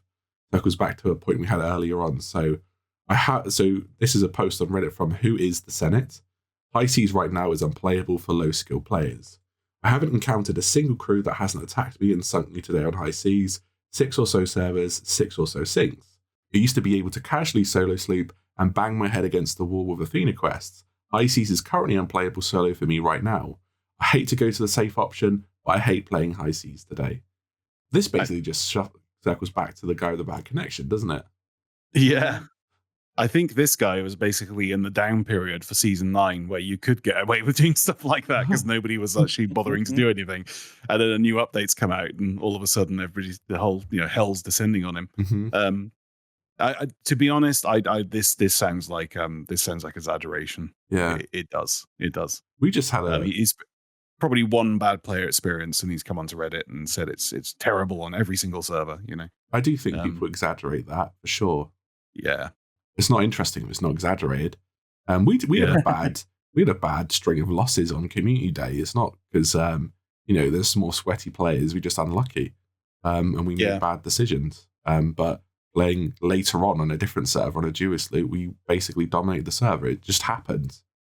It's just every single session is different, and you just got, if it was 6 and you are telling the truth, you just got 6 unlucky servers doing an Athena quest as well. If sounds like it would be Legend of the Veil, because no one in their right mind would do anything other than Legend of the Veil for Athenas. So you're likely just to attract people, Reapers. Which is the point of the voyage too. Unless you speak to Rare and they say it's okay for them to cancel them. It's interesting. I do believe, because this is quite recently, like we just got the switch between higher seas and safer seas. I do wonder how it will be in over a year if we do feel that generally the skill level is higher on high seas now. No, I can't see it changing by much. You're always going to have people who've been playing for longer and are just better players beating out 99% of everyone else. There's always someone above you on the food chain, right? Unless you're like someone like Mino or something, and even he still sinks. But there is just a hierarchy, and that is just a factor of Sea of Thieves. Yeah.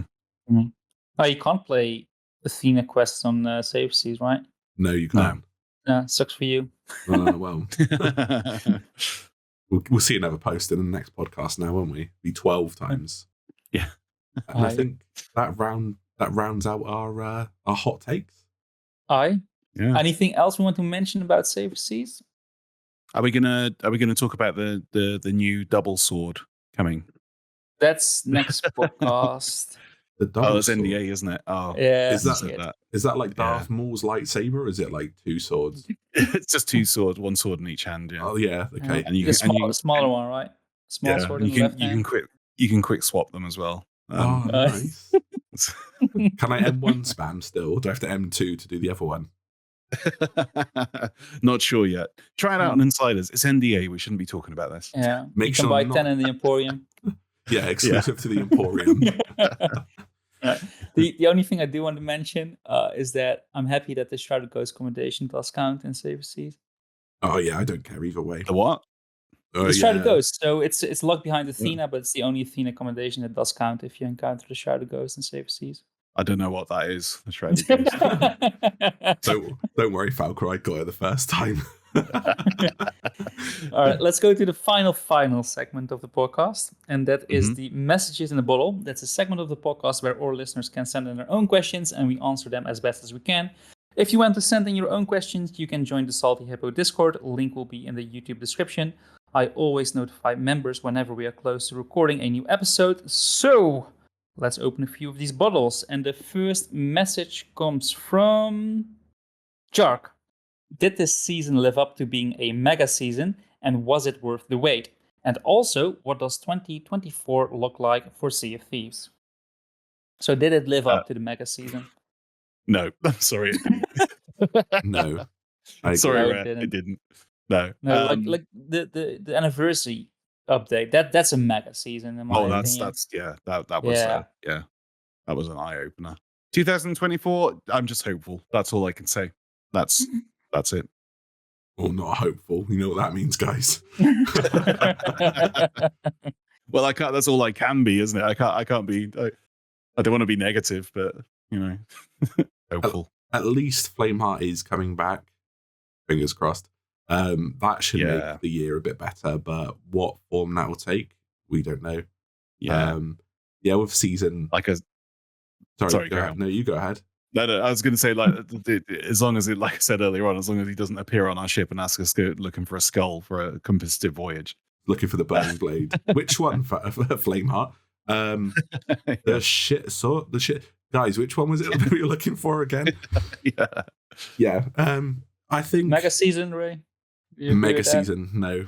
It was No. It was basically a season, but a little bit bigger, tiny bit bigger, like a season. Season. It's a 1.1 season. Yeah, 10% more content. Yeah, I agree with that. Next question. That was a question. Okay, yes. The next question. The next question comes from Toby EchoZap. If you were to make small edits to each third of the update, small edits to how it works, or a few cosmetics, what would it be, and why to do the biggest improvements? So I'll go first. Oh, go for it. Yeah. So I'll go first. Like the first. Shit, I don't know what I want to improve. I do want to know what I want to improve. The guilds, a small update would be the clothing. Just have wear a few pieces for those accommodations instead of the entire outfit. The small edit to the Skull of Siren's song is have the emissary go with it. So you get more reward if you're flying emissary. And safer seas, have a captain ship. There you go. Small additions that will make it way better. How about you guys? Guilds, an easier way to find guild members and invite yourself to those people's guilds or get people to come to your guilds. Skull of Siren's song, for me, more lore to that. And when I say that, I don't mean tall tales. I mean like just a few journals, something to put the pieces together. Safer Seas, I do think Safer Seas, you know how you portal hop to go to other servers? I do think that there needs to be a portal to take you to high seas from Safer Seas. Fair enough. Just to make people more like, just to say arena Tabin. There's a constant portal there. And it's kind of like, if you go through that, you'll go to high seas, just to give that kind of, give the player the incentive. Let's give it a shot, rather than having to go through the menu system. You could just go straight through that using high seas. Interesting. How about you, Ray? So for guilds, I can't remember. For guilds, I would change it so that you had clothing presets as an option. Sort of like, this is a bit like an expansion on captaincy. So instead of having ship presets, we now have the ability to save clothing presets. Skull of Siren song, more rewards. So Homeward Dove Sails, Hellbound Dove Sails, the rest of Briggsy's set, maybe a full Siren ship set, and I think that would be good.